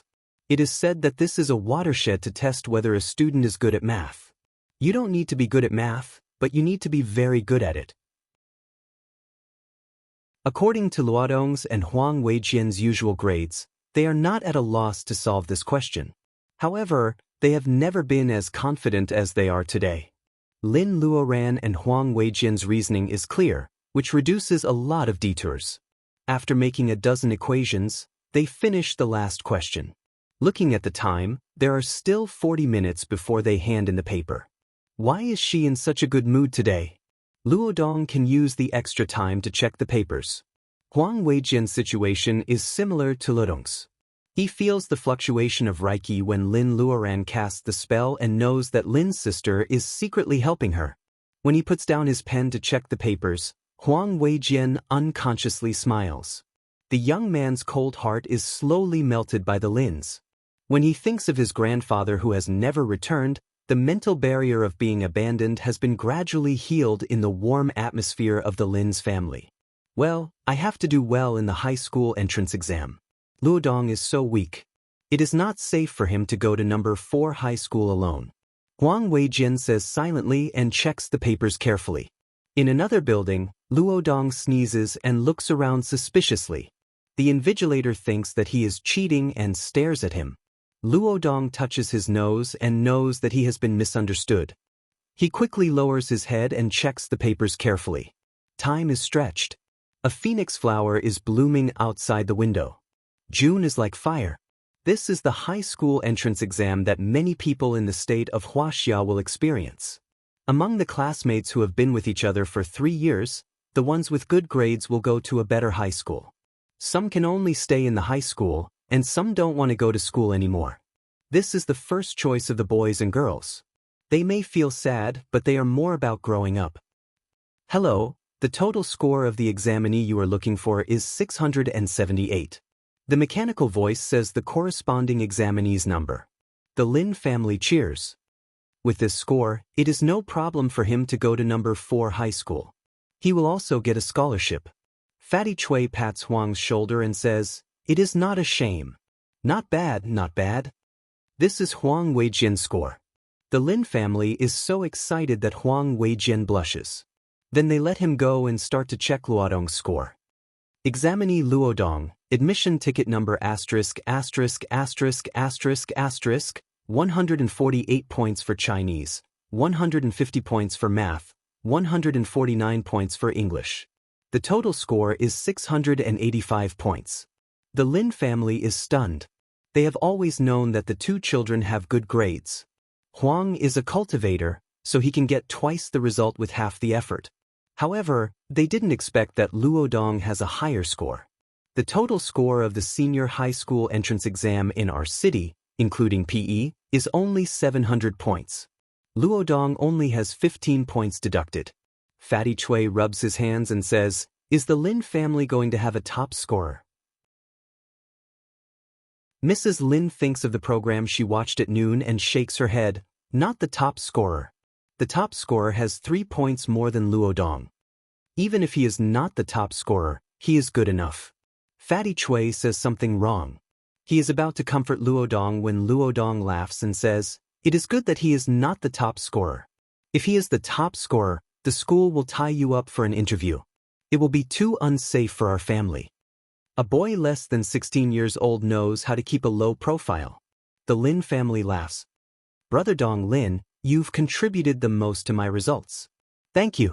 Rong is no longer a tutor. He works in Lin's pharmaceutical factory and is responsible for studying some ancient prescriptions. He is also a postgraduate student with Professor Qi. His life is busy every day. Hearing Luodong's words, Rong waves his hand and says, "You are the one who is willing to learn." Even when he was studying, he was not as serious as Luo Dong. Teenagers are the most active age, but Luo Dong can calm down and study the classical Chinese comparison table. He studies the textbook with the same attitude. Luodong's achievements today are inseparable from his own efforts. "Let's have a big meal tonight." Li takes out 2 red envelopes and hands them to Luo Dong and Huang.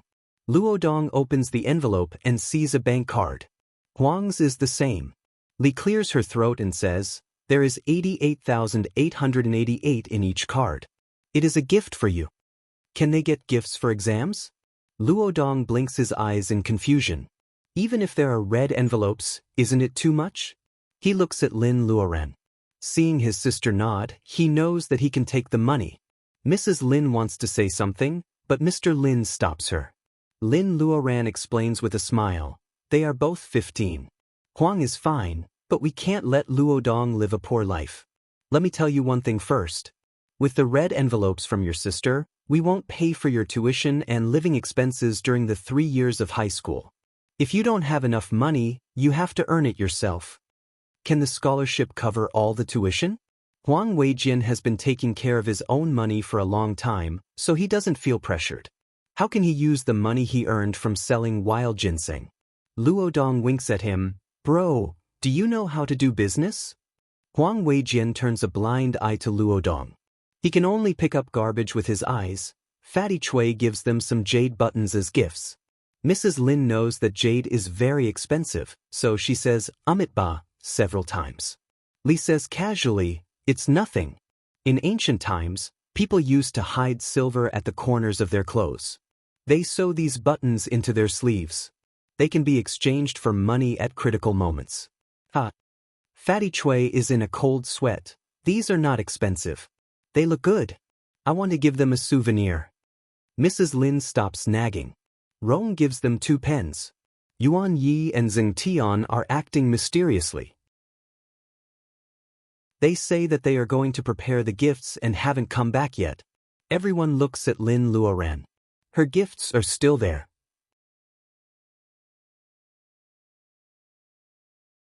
Chapter 307. In the beautiful Yibin, there are tens of thousands of acres of green mountainous area. Bamboo stretches as far as the eye can see, covering hundreds of hills. Leaving Yibin in the east and heading for Changning County, one will arrive at the entrance of the Sea of Bamboos in the south of Chuan Province, after more than 60 kilometers. As the temperature rises, even the wind in the downtown area is hot. City residents who can't stand the heat arrange their vacation and go to the Sea of Bamboos where it is warm in winter and cool in summer. Walking on the winding bamboo path, tourists can hear the chirping of birds, the green bamboos, and the wildflowers. They feel extraordinary and ethereal. If a woman in a green dress happens to meet in the Sea of Bamboos, she will be like a fairy in the mountains.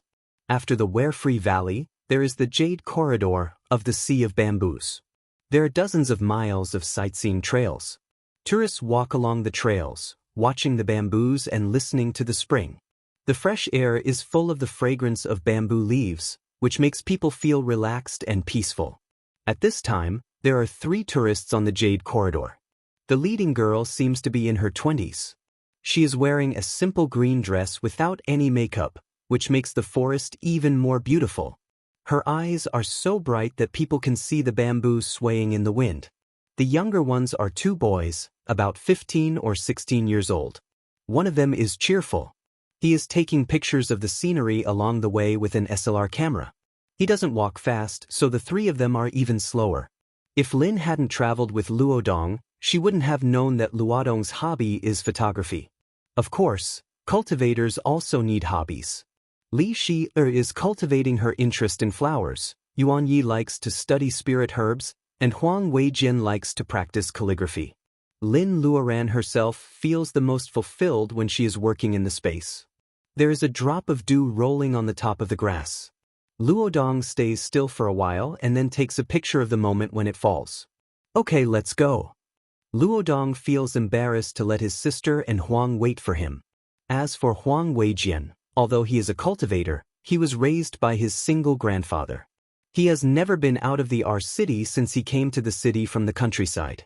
The mountains are green and the rivers are beautiful. He greedily sees everything and remembers it in his heart.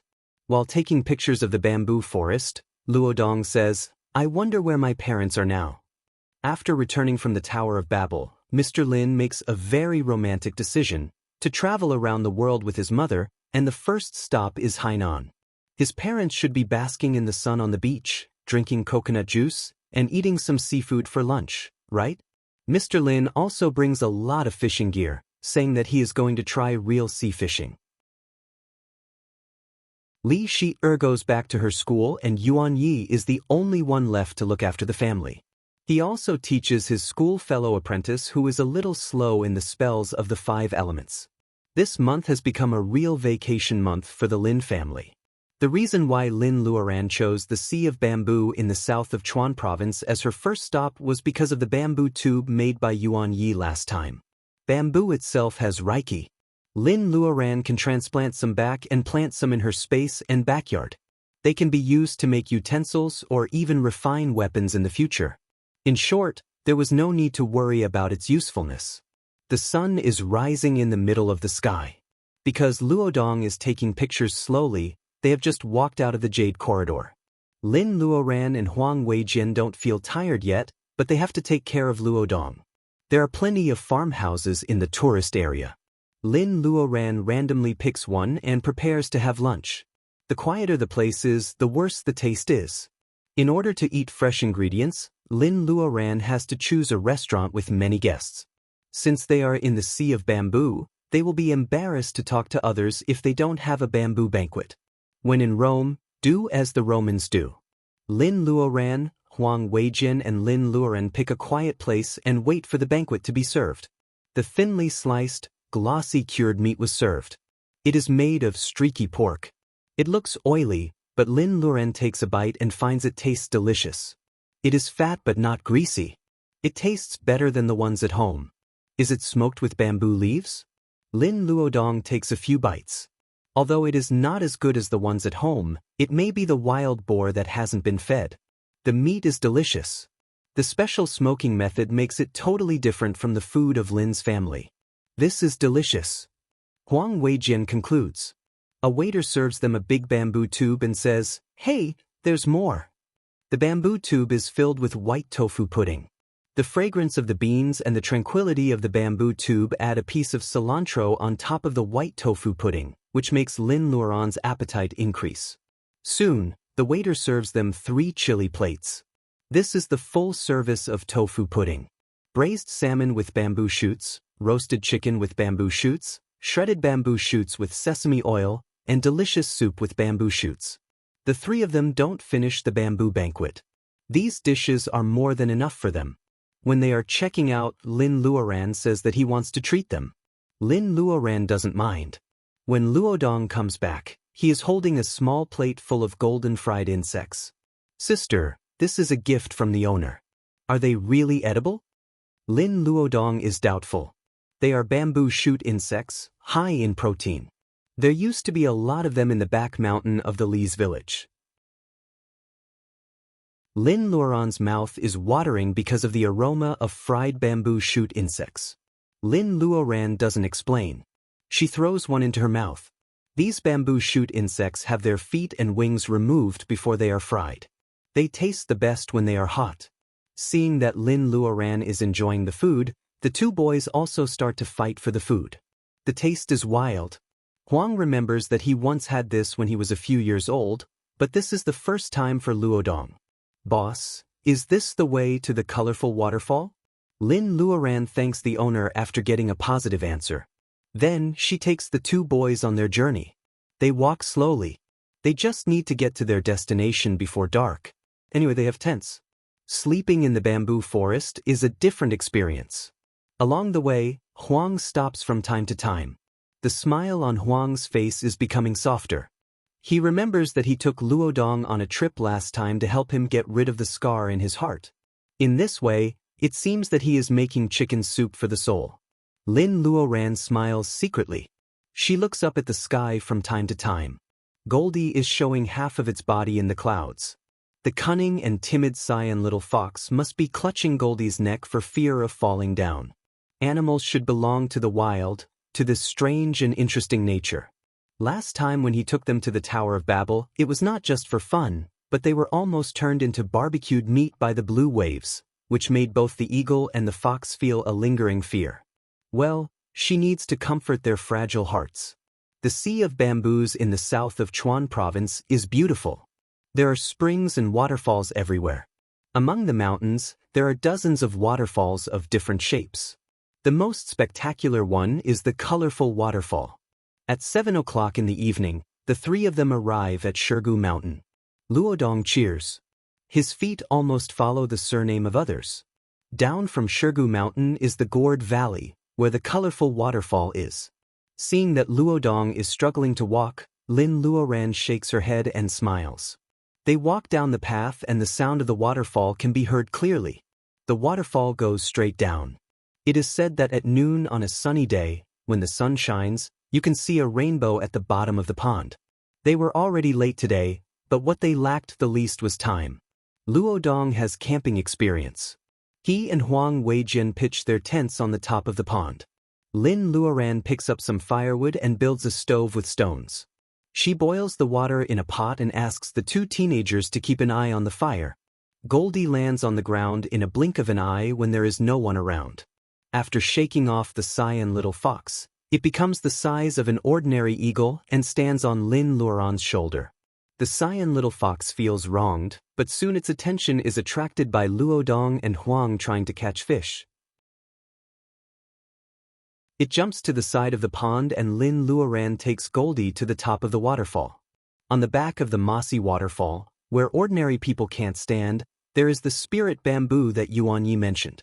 Only bringing little Gold along was purely to solve the problem of meat for everyone's dinner. Normally, wild rabbits would feel weak at the knees when they felt little Gold's aura. They would just lie on the ground and wait for you to grab them by the ears.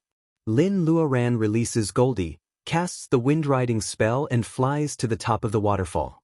There is indeed a cliff on the back of the waterfall. A cluster of dark-colored bamboos is quietly growing there.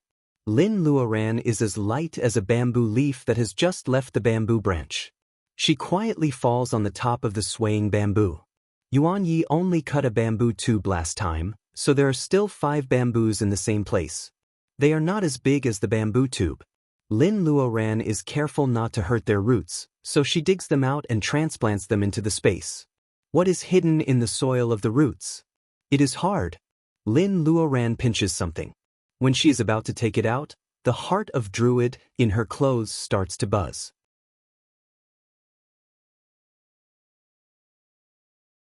Chapter 308.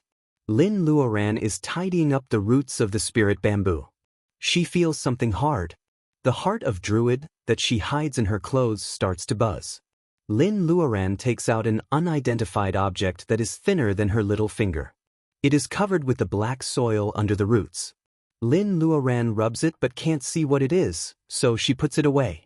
Because of this little accident, Lin Luoran finishes digging the spirit bamboo. She temporarily gives up exploring nearby and flies down the cliff of the waterfall. The sound of water is accompanied by the conversation of the two teenagers. There is smoke curling around the tent. Huang Weijian finds 2 crabs from the pool. Although he is still silent, everyone can see his excitement. The water in the pot is boiling. Seeing Lin Luoran, Luo Dong shows that there are no other ingredients except crabs. Lin smiles and touches the boy's head. Luo Dong is about 1.6 meters tall. In another 2 years, Lin Luoran won't be able to touch his head even if she wants to. Huang says that there are shrimps in the pool. Lin Luoran sees him taking out a pen. It is not dark yet and it is too eye-catching to use spells. She finds a silk line for him to fish for shrimps. While Luo Dong is cleaning the crabs, Goldie, the size of an eagle, flies back and throws 2 prey to him. The prey is black and gray and looks smaller than rabbits. Goldie, are you asking us to eat rats? The 2 rats are fat and motionless. Goldie bites them to death. Luo Dong is embarrassed to pick them up. He has never eaten rat meat before. Lin Luoran shames him. These are bamboo rats that only eat bamboo. They are delicious. Goldie found them for you, but you don't appreciate it. Goldie, there are only 2 of them. They are not enough. Go and catch 3 more. Goldie chirps happily and flies into the dense forest again. Looking at the bamboo rats, Lin Luoran remembers the time when she dropped out of college and found a job as a receptionist. She worked during the day and the boss would take her out to socialize at night. One day, they went to a high-end restaurant for dinner. A roasted bamboo rat smells delicious and stimulates her taste buds. However, they also have the task of toasting. When Lin Luoran has time to taste it, only the bones of the roasted bamboo rat are left. Lin Luoran used to be unable to afford this kind of rats and birds which are artificially raised at a price of dozens of yuan per catty. Life pays back those who are willing to work hard. Today, she has tasted a wild bamboo rat. Lin Luoran quickly peels off the bamboo rat's claws, cleans its internal organs, smears various spices on it, wraps it in a bamboo coat, and covers it with mud from the pond. Lin buries it under the fire. This is the method of beggar's chicken. It should be delicious to make bamboo rats, right? On the other side, Luo Dong has followed Lin Luoran's order and cut several bamboo tubes as thick as a baby's arm. Sister, what is this bamboo tube for? Luo Dong hands over the tube and asks curiously. Lin Luoran digs a small hole at one end of the bamboo joint and washes it. She takes out some rice from her space and pours it into the hole. Then she fills it with water and seals the hole. She puts the hole beside the fire. Luo Dong's eyes light up. Bamboo rice? Of course, he has tasted bamboo rice before. There are many small restaurants in the city. However, he is still looking forward to the original bamboo rice. Lin Luoran is not a martial arts expert. Lin Luoran doesn't have all kinds of martial arts skills. She learned how to cook bamboo rice from a TV documentary she watched when she was young. The main character was a local minority girl in Yunnan. She went up the mountain to chop firewood and only brought a handful of rice for lunch. At noon, she lit a fire and cooked bamboo rice according to the steps. When the rice was ready, she cut the bamboo rice with a chopper. Lin Luoran seemed to smell the fragrance of rice in front of the TV. After making several bamboo rice tubes, the water in the pot is almost boiled dry. Huang's shrimp fishing business is going well. There are several big shrimps by the pond. Luo Dong runs to help. He washes the crabs and shrimps out and throws them into the pot. He puts some salt and ginger in the pot and then covers it. The funniest thing is the cyan little fox. It is angry that Goldie caught a few more bamboo rats, so it also tries to touch crabs like Huang Weijin. It is funny enough that a fox moves a stone, but the crab caught by the cyan little fox is too big and its paw is caught. The fox's paw is full of meat and its face is wrinkled in pain. Lin Luoran wants to help it, but Goldie strikes first. Its sharp beak pecks on the back of the crab. The crab's shell is vulnerable and the crab loosens its paw in pain. The cyan little fox is embarrassed by Goldie's help. It hands the big crab to Luo Dong and asks him to cook it together. The cunning fox is walking on the broad road touched by the simple Goldie. Lin Luoran, the bad master, picks up the rest of the bamboo rats and buries them together. The fire is burning, and the smell of fresh food is coming out of the pot. Shrimps and crabs can't be cooked for a long time. Lin Luoran asks the two teenagers to wash their hands and eat the crabs and shrimps first. Cooking in the wild is for the fun of not bothering about trifles. The three of them break off two bamboo branches as thick as chopsticks and fish them out of the pot. The shrimps and crabs are red after they are cooked. Only salt and ginger are added to make them taste good. The fishy smell is removed, and the real tenderness and sweetness of freshwater food is left. Goldie pecks a crab shell and eats it with relish. The cyan little fox has never been stupid. It chooses a pebble of moderate size, breaks the crab shell, and picks up the crab meat with a bamboo branch. Not a bit of crab meat is wasted. After eating the shrimps and crabs, the fire in the stove is about to go out. Lin Luoran takes out a few black mud cubes. The wet mud covering the bamboo rats is cracked. She knocks them gently, and the mud layer falls down. The smell of meat overflows. When the bamboo clothes are peeled off, the golden rat meat is exposed, which makes people salivate.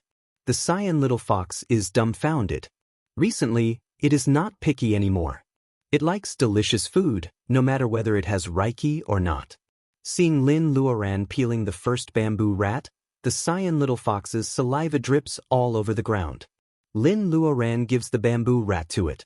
The cyan little fox thinks for a while and gives the head with the least meat to Goldie. Not to mention Goldie, even the three teenagers are stunned. Then they laugh. It's hard to change a leopard's spots. It's rare for the fox to be generous, but it still gives Goldie the part with the most bones and less meat. Lin Luoran hands another roasted bamboo rat to Goldie. Then she asks the two teenagers to peel the rest, and she cuts a few bamboo tubes.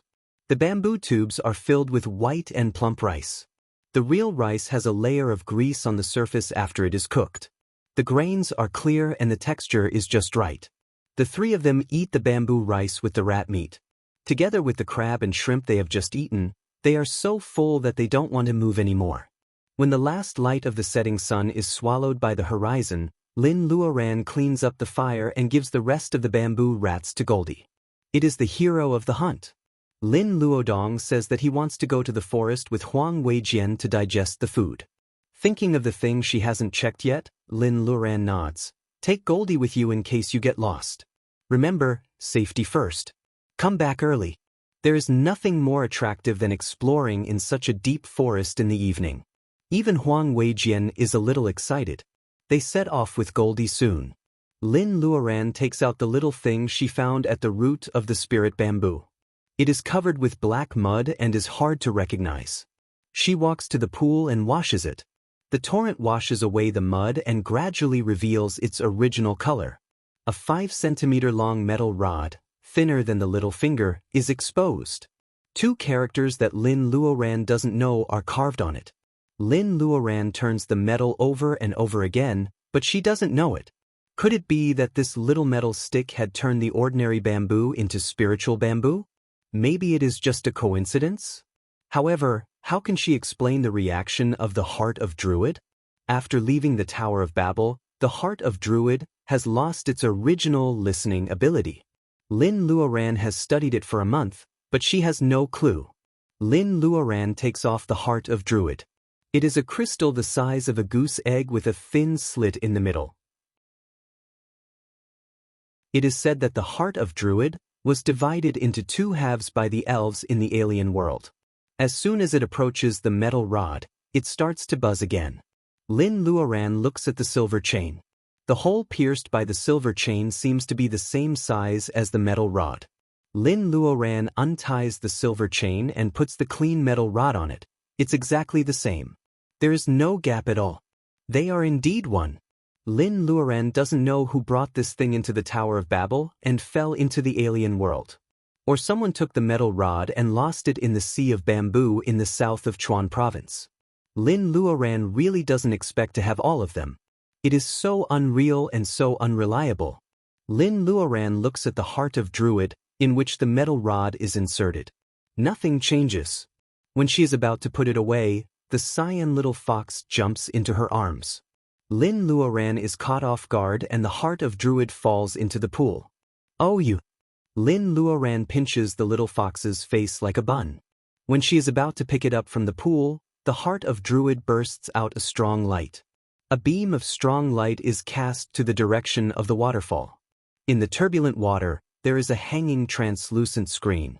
Pictures are rotating rapidly, testing Lin Luoran's eyesight.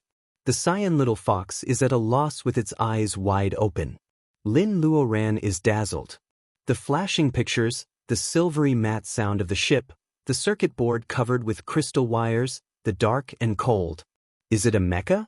Could it be that the Heart of Druid was just a movie player? Lin Luoran flies into the air and clicks on the flashing picture of the spaceship. The spaceship is loud and it is full of muzzles. Wherever Lin Luoran touches, the details will be enlarged. No matter which picture it is, all the objects are engraved with the same 2 characters as on the metal rod. Yuri.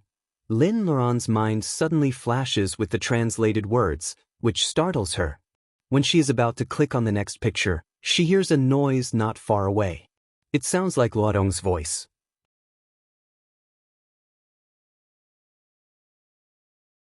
Chapter 309.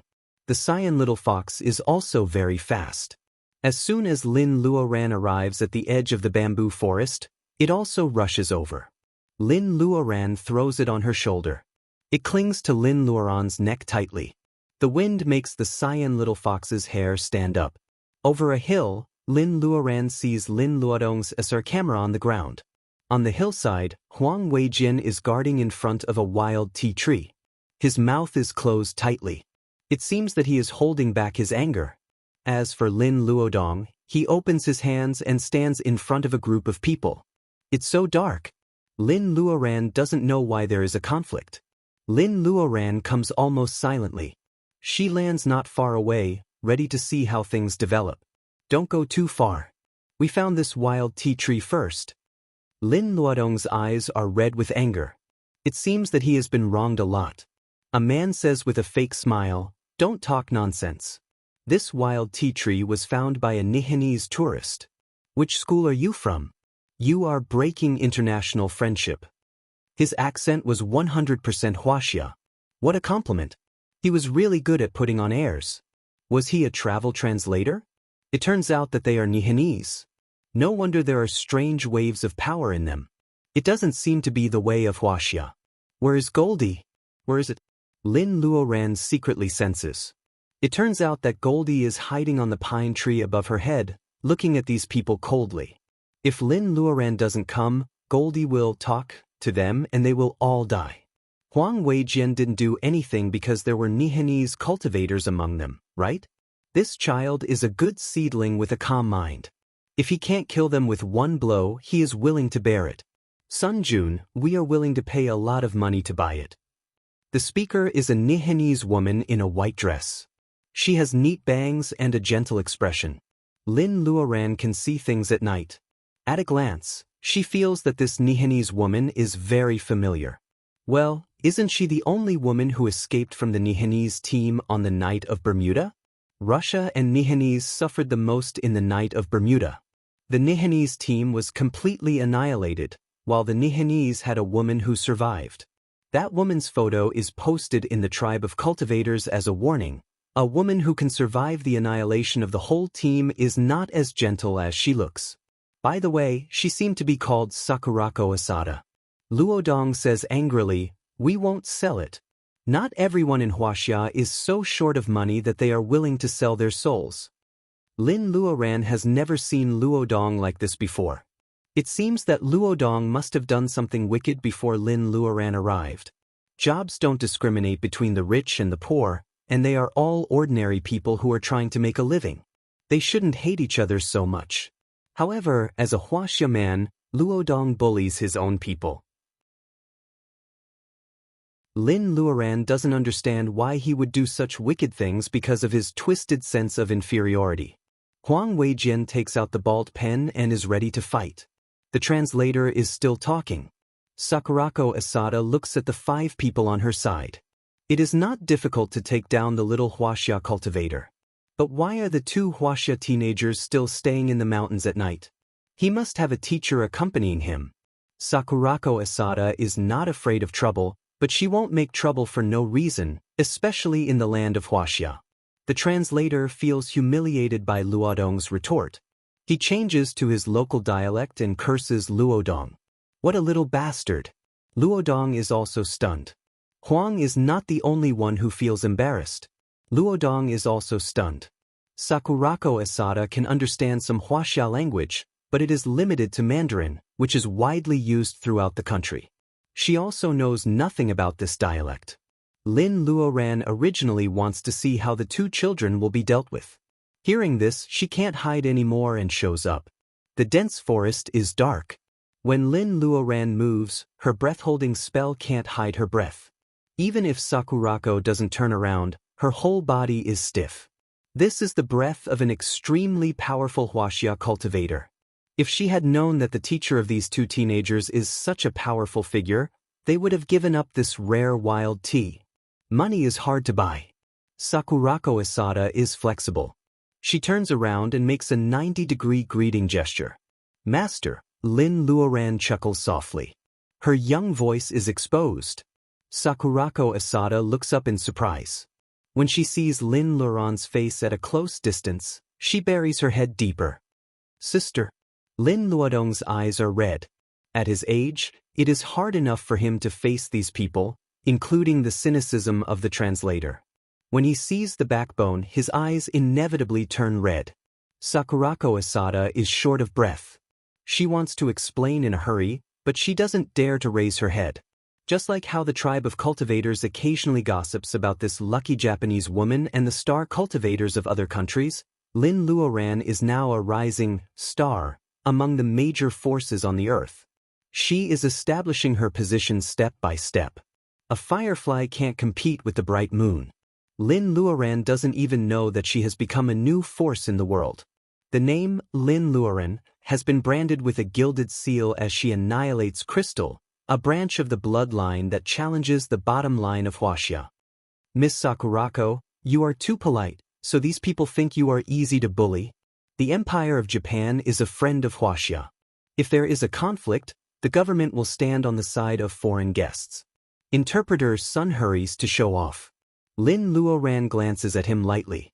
Ordinary people can't see things in the dark, but Interpreter's son shivers and feels cold on his back. He is wondering why it is so cold in the mountain tonight. Suddenly, a beam of light shines. Interpreter's son can't help but block the dazzling light with the back of his hand. In the dim light, he sees a woman who looks like a wild elf and the neat back heads of 5 Nihanese. At the moment, he has no time to think about why the distinguished Nihanese guests are like this. The dim light comes from the woman's fingertips. How can human fingers not be afraid of fire? Interpreter's son, an elite who has studied in Nihanese for many years, is confused at this moment. He suddenly thinks of a possibility and can't help trembling slightly. Shio, cultivator. Lin Luoran smiles. Miss Sakurako, how much are you willing to pay for this tea tree? Sakurako Asada is anxious. Master Lin, Sakurako, I don't dare. It's a misunderstanding. She regrets that she didn't learn the Huaxia language better. Now her explanation seems weak. Lin Luoran doesn't say yes or no. She takes 2 steps and looks at Huang Weijian, who is full of anger. Why don't you dig the tea tree? Huang Weijian's anger seems to be blown away by the wind. Lin Luoran's voice has a kind of soothing power. He suddenly finds that he is not angry anymore. Hey, come and help. Lin Luodong runs over and starts to dig the wild tea tree with Huang Weijian. Lin Luoran comes back again. What are you doing in Huaxia? Have you reported to Minister Chen? These people are not good at the Huaxia language. The interpreter, who is so scared that he almost pees his pants, comes in handy. From his poor translation, Lin Luoran knows that this group of people say they are traveling, but they actually come to the Sea of Bamboo in the south of Chuan to find some mountain treasures. This beautiful wild tea tree is a potential target. The wild vegetables of Huaxia were very popular in Japan. The people of Japan were small and had a lot of people, but they loved things like tea ceremony. This reason could be justified on other occasions, but how many cultivators were needed to dig up the mountain delicacies? Lin Luoran stares at them for a while. That's good. I don't like people playing tricks on the land of the Huaxia, and I don't want any spirit things to be smuggled out of the Huaxia. Do you understand? Have a good time. Interpreter's son stutters and translates. They all say, hi. The 2 teenagers dig up the wild tea tree and Lin Luoran puts it into her space. Such a big tea tree makes Interpreter's son sweat. She doesn't look at them again and takes the 2 teenagers in the opposite direction. After a long time, Sakurako Asada raises her stiff neck.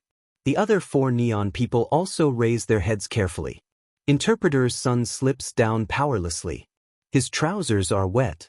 The neon people feel ashamed of Interpreter's son and are ready to get rid of him quietly. Sakurako Asada gives a warning look. Although she doesn't like it, she doesn't like outsiders to intervene. It is said that this cultivator in the level of laying foundation is very protective of her compatriots. It is very unwise to get rid of Interpreter Sunday. Hi. Is it Lin Jun? We have to be more careful.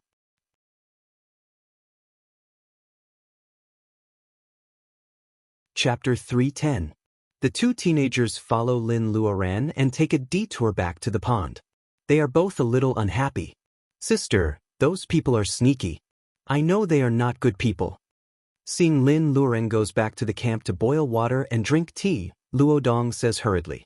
In a hurry, Lin Luoran has to dry the wild tea with fire wacken, which saves a lot of steps. A cup of tea is made. It is a little bitter, but the aftertaste is very sweet, with its own spirituality. You have good taste. Lin Luoran holds up the teacup and praises. The 2 teenagers' fight at night is worth it. Seeing that his sister changes the topic, Luodong is so anxious that he wants to jump. However, Huang finds that Goldie hasn't come back. Is it? He is not sure.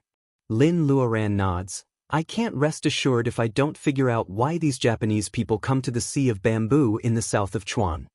In addition to Goldie, she actually attaches a trace of spiritual mind to Sakurako Asada. With Goldie monitoring in the air and the spiritual mind as a guide, Lin Luoran can ensure that nothing goes wrong. Luodong is very excited because he hasn't cultivated yet and has never gone on an adventure with his sister. This summer, he can foresee that it must be a special and unforgettable summer camp. Huang Weijian nods. So now we? Lin Luoran laughs. Of course we sleep now. You're just a kid in your teens. If you don't rest well, you won't be able to grow taller. She is also 1.7 meters tall. The two teenagers can't compete with her height at this time. They are speechless and obediently run to the tent to sleep. Lin Luoran takes the cyan little fox to another tent. You too. You can't grow up without sleep. The cyan little fox shows its teeth. Lin Luoran is not moved. She holds the little fox and meditates by the pond. The bamboo forest is full of wood reiki. The cyan little fox also gets a lot of wood reiki because of the bead. It obediently lies on Lin Luoran's feet, forgetting that Lin Luoran said it can't grow up. Lin Luoran is awakened by the birds in the morning. The two excited teenagers had a very restless sleep last night. When Lin Luoran opens her eyes, they have even packed up their tents and are just waiting to set off. It seems you are not in the mood to make breakfast, right? She handed a few fresh wild tea leaves to the two teenagers and took the lead to demonstrate. She put a few more leaves into her mouth and chewed. Luodong always trusts his sister the most. He imitates her and chews the tea. Huang hesitates for a second. When Lin spits out the tea, he realizes that it is for freshening breath. This elder sister of the Lin family was very strange. It was as if she knew everything about the grass and trees in the mountains. It was as if she really belonged to the forest. After spitting out the tea leaves, the refreshing taste in his mouth was indeed different from that of toothpaste. It belonged to a different kind of feeling. 3 people and 1 fox set off, eating some fruits to fill their stomachs. They walked all the way deep into the mountains. The waterfall splashed many drops of water on the bamboo leaves. A new day had just begun. Several Nihanese rush away at night. After a night of walking, they are cultivators, but Interpreter's son is immortal. He stumbles in the dense forest, which slows down the team. A Nihanese man wants to abandon him several times, but Sakurako Asada makes the decision to keep him. In the morning, when Interpreter's son is reluctant to walk with a pair of red eyes, they finally see the smoke in the depths of the forest. There is smoke, there is someone. Sakurako Asada takes out the map and compares it. She is happy. Mr. Sun, hold on. Interpreter's son is so sleepy that his upper and lower eyelids are fighting. He can't understand why these Nihanese guests don't want to stay in the city. Why do they come to such a desolate place? He was scared by the cultivators last night and then ran all night. He is so embarrassed. Sakurako Asada whispers in Interpreter's son's ear for a while, and Interpreter's son becomes more energetic. The soft please satisfies Interpreter's son's manly feelings. He feels that Miss Sakurako is so weak that people feel pity for her. He has to cheer up and lead the way. They go over another mountain. There are some sparse thatched roofs in the mountain stream. Interpreter's son takes the lead and leads several Nihanese down the hill to the village. Goldie stares at these people coldly in the clouds and quietly falls on a big locust tree at the entrance of the village. A small sparrow is shocked by the majesty of a high-level bird and falls to the ground in a daze.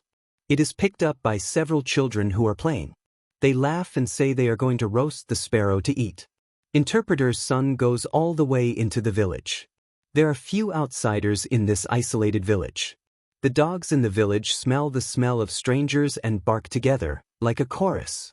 An old man wearing a pair of straw shoes walks here with a bowl of noodles. His turbid eyes find they are all young people he doesn't know, but he still greets them warmly. Where do you come from? Did you get lost in the mountains? This village is extremely remote, hidden in the deep mountains. There is no electricity today. Ordinary people can't find this place if they are not lost. Sakurako Asada understands Chinese perfectly, but the old man's accent is too heavy. She only hears lost, or something like that. She is overjoyed. This excuse is very suitable for them.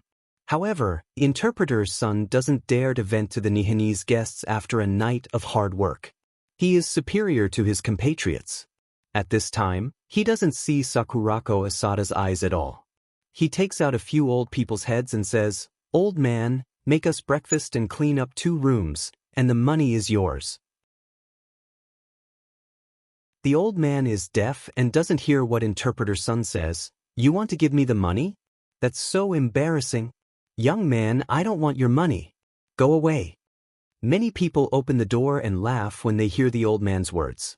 This outsider speaks in a superior way, which makes people uncomfortable. It's good to tease them. Sakurako Asada coughs softly. Interpreter's son adds a few more pieces of money and repeats his words. It's about 1,000 yuan. In such a barren place, some people can't see so much cash even after digging on the slope for a year. They don't use electricity, but necessities such as salt are always needed. 1,000 yuan is not enough for an ordinary working family's monthly living expenses in a city where prices are soaring. How much is salt? It's 1.5 yuan and 50 cents plus iodine. If it's replaced with salt, it can make a family die of saltiness. The old man took the money and really brought them to the courtyard of his house. Interpreter's son is proud. Sakurako Asada seems to love the pottery jars hanging on the wall and yard everywhere in the village. She whispers with several men there. Interpreter's son doesn't know what's in the pottery jars. He squeezes in and is ready to talk about it temporarily. Sakurako Asada and others stop the topic. The old man comes out with egg noodles. Hearing the crooked Nihanese accent, the old man is stunned.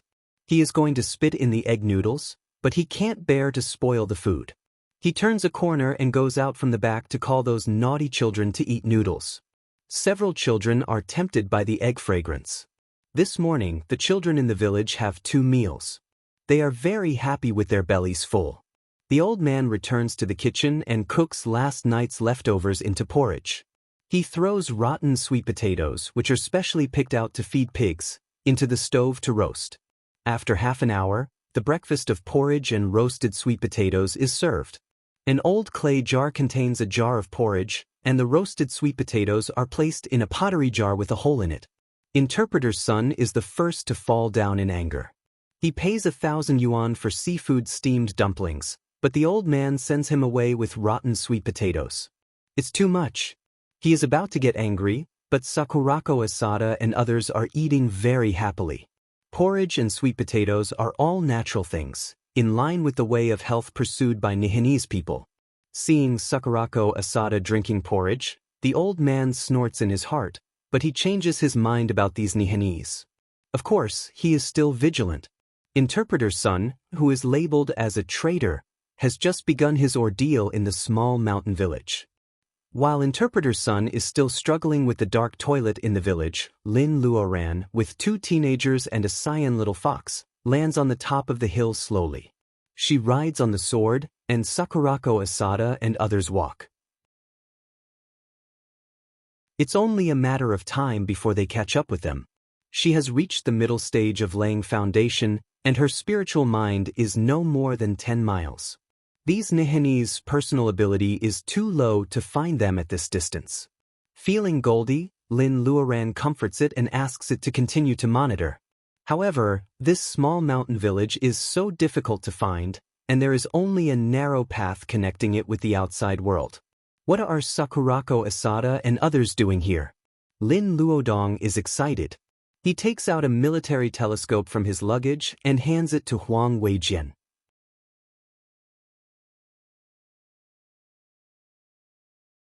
Chapter 311. Lin Luoran asks Lin Luodong and Huang Weijian to set up camp in a hidden place. Lin Luodong is so excited that he says, "Yes, sir." He really looks like a spy in the military camp. Huang Weijian deeply despises him, but in fact, he also has an unconcealable excitement in his bones. They don't know the purpose of Sakurako and others, so they may have to stay on this hidden hillside for a few days. Lin Luodong's SR camera is broken. As a cultivator in the level of laying foundation, Lin Luoran is not good at these electronic products. He can't take pictures, so he has to devote all his energy to monitoring. However, remote monitoring is a bad idea after all. How can he find a breakthrough? Lin Luoran sighs again that her personal ability is not enough. As long as she reaches the level of bearing essence, she can use the secret methods such as mind manipulating to directly invade people's spiritual mind and interrogate them. Or she can change her appearance with an illusion spell and sneak into the village. Now, in order not to alert the enemy, she can only wait outside. Once she uses the breath-holding spell, she will be doomed. The mini-world is simply soundproof, blocking shadows but not breaths. It is used to guard against secular people. She has to work harder to cultivate and bear essence as soon as possible. Because they are still lurking, Lin Luodong strongly requests that they can't cook with firewood. The smoke will expose their whereabouts. Lin Luoran has to perform the unique skill of frying eggs with the fireball spell. Huang Weijian thinks the eggs are so luxurious and a waste of wacken. The cyan little fox shows respect to Lin Luoran and claps its claws red. Lin Luoran feels that the cunning little fox's IQ has been plummeting recently. Maybe it is because the food and drinks in Lin's house is so good that it doesn't need to seek survival as it does in the underground world. The bad master is thinking about how to train it. Lin Luodong has already spread jam on the bread. He puts eggs and ham in it and eats it with a box of milk. He likes marmalade best, Huang Weijian likes tomatoes, and the cyan little fox has a special preference for strawberry jam. Lin Luoran is not picky about food. There are all kinds of fruits and vegetables in her space. It is a waste to keep them if she doesn't make jam. The taste of food is like life, bitter, spicy, sour and sweet. It is always wrong to lack some. Therefore, she would like to taste all kinds of tastes and experience more together. Well, try celery jam today. The slight numbness of the raw celery, coupled with the salty and fresh ham and the soft bread, had many layers of taste. The three people and the fox were all very satisfied with this meal. This is a hearty breakfast. The cyan little fox rolls around on the thick grass with its round belly. At the same time, Interpreter's son is leading Sakurako Asada and others to fight with leftover porridge and rotten sweet potatoes. The smoke from the kitchen gradually died down. After breakfast, the laborers in the small mountain village started to move. The naughty children who had been wandering around the village for the whole morning were also assigned tasks. One of them, who was about 11 or 12 years old, not only carried a basket on his back, but he also led a goat towards the direction where the three of them were hiding. The three of them hold their breath as the figure of the child becomes clearer and clearer. Their chance seemed to have arrived? However, if she wanted to get close to him now, she wouldn't act like a strange auntie trying to kidnap a little Shota. This was a problem. The little boy had been playing all morning. He was like a mud monkey with smart eyes. He should be smart. There were good and bad things about this. Smart children were easy to help, but they were not easy to fool. He tied the goat under a tree and ignored the bleeding sheep. He carried the basket on his back and went to the place with lush grass to cut the grass. The bamboo basket was half as high as his body. The three of them were on the slope not far from his head, watching him quietly. Perhaps because he was too focused, he didn't notice them. After harvesting more than half of the basket, the little boy was probably tired. He looked around and found a jujube tree in the forest. He threw the sickle up and cut down many jujubes that were not yellow. He threw one into his mouth. His face was obviously sour, but his eyes were still filled with joy. During the break, the boy sat on the grass and ate snacks one after another. The three of them were sad to see him like this, but he was eating happily. Lin Luoran felt it more. She was also familiar with jujubes. She didn't eat it when she was a child. Of course, it was delicious. But what era was it now? After more than 20 years, there were still children who regarded it as a treasure. It could only show how poor this small mountain village was. Besides, when she was a child, she also picked those yellow and soft jujubes that had fallen on the ground. She could barely eat them. These half-green ones. Lin Luoran looked at the little boy who was wearing shorts and short-sleeved shirt. She sighed secretly. When you were weak, you should be a good person. When you were prosperous, you should do good deeds. Is she prosperous now? How many good deeds have she done? It's time to put some things on the agenda. The boy ate the jujube and found a bunch of mushrooms. He threw away a few that had already bloomed and finished the rest of the pot. In order to find the mushrooms, he gradually walked a few steps away from the big goat tied to the tree. The goat found a place to eat grass. Suddenly, it started to bleed again and kept stepping back. However, it couldn't run away because it was tied to the tree by the rope. Lin Luoran took a closer look and found that the goat was also unlucky. A green bamboo leaf was lying where it was eating grass. It was disturbed and it was looking at the goat with its tongue out. The boy also discovered the green bamboo leaf. The mushrooms in his pocket fell to the ground. His little black face turned green. The goat was the most valuable thing in their family. The green bamboo leaf was very poisonous. Of course, the people who lived in the mountains knew about it. If it was bitten, the goat would not survive. The little boy hesitated for a while. There were no branches around. He took the sickle and walked 2 steps. The snake suddenly jumped at the goat's neck. The boy was so anxious that his eyes turned red. He couldn't fly. The goat must be bitten to death by the snake. Just when he was about to give up all hope, a puff sound was heard. A beam of green light was shot from the direction of the slope. It pinned the murderous green bamboo leaf firmly on the tree. A piece of bamboo. The boy was stunned and looked at the direction of the slope. 3 city people came down from the slope with a rare cyan fox in their arms. The extremely beautiful sister squatted down and said to him with a smile, "Little friend, are you from the village at the foot of the mountain?" The boy nodded stupidly. Because Lin Luoran happened to save the only property of Hong Bin's family, things went well beyond expectation. This mountain village was called Tao's village. It was not because of the surname Tao, but because the ancestors of the village had been making pottery. In the early years of the Republic of China, the National Defense War broke out and the middle of Chuan was in turmoil. The Tao's village moved to the deep mountain to avoid disaster. Because the place was too remote, even the government came to them more than 10 years ago and registered the residents of the deep mountain who were not in the previous census. The situation was very good for Lin Luoran. The people of Tao's village used to be bullied by the Japanese because of their craftsmanship. Because of the identity of Sakurako Asada, Hong Bin was very angry with them. So when he went down the mountain, Lin Luoran had one more spy. Correspondingly, because there were guests, there were many children playing in the house of old Mr. Tao. Hong Bin was among them, pretending to be curious and secretly passing the news. The next day he drove the sheep again. "Sister Lin, those Nihanese are so strange. They are very interested in the pottery jars in our village. Are they here to steal our skills?" Lin Luoran rewarded him with a large piece of chocolate for his creative imagination. Sakurako Asada would cry if she heard this. She was a promising cultivator in Nihanese. How could she come to a small mountain village in the middle of Chuan of Huaxia to steal? Ordinary Nihanese were possible. But it was too extravagant to send cultivators. The 3rd day. "Sister Lin, old Mr. Tao is stewing chicken today. It smells so good." "What? You mean that Nihanese woman? She just walked around the village and I asked my friends to follow her. She didn't do anything. Oh no, she even gave me a candy." Lin Luoran was silent. Lin Luodong handed Hong Bin a roast chicken leg brushed with honey. The 4th day. "Sister Lin, Miss Sakurako wants to buy dried mushrooms from old Mr. Tao's house. She also picked a pottery jar that she likes." Huang Weijian silently handed him a box of biscuits. The Nihanese woman has become Miss Sakurako.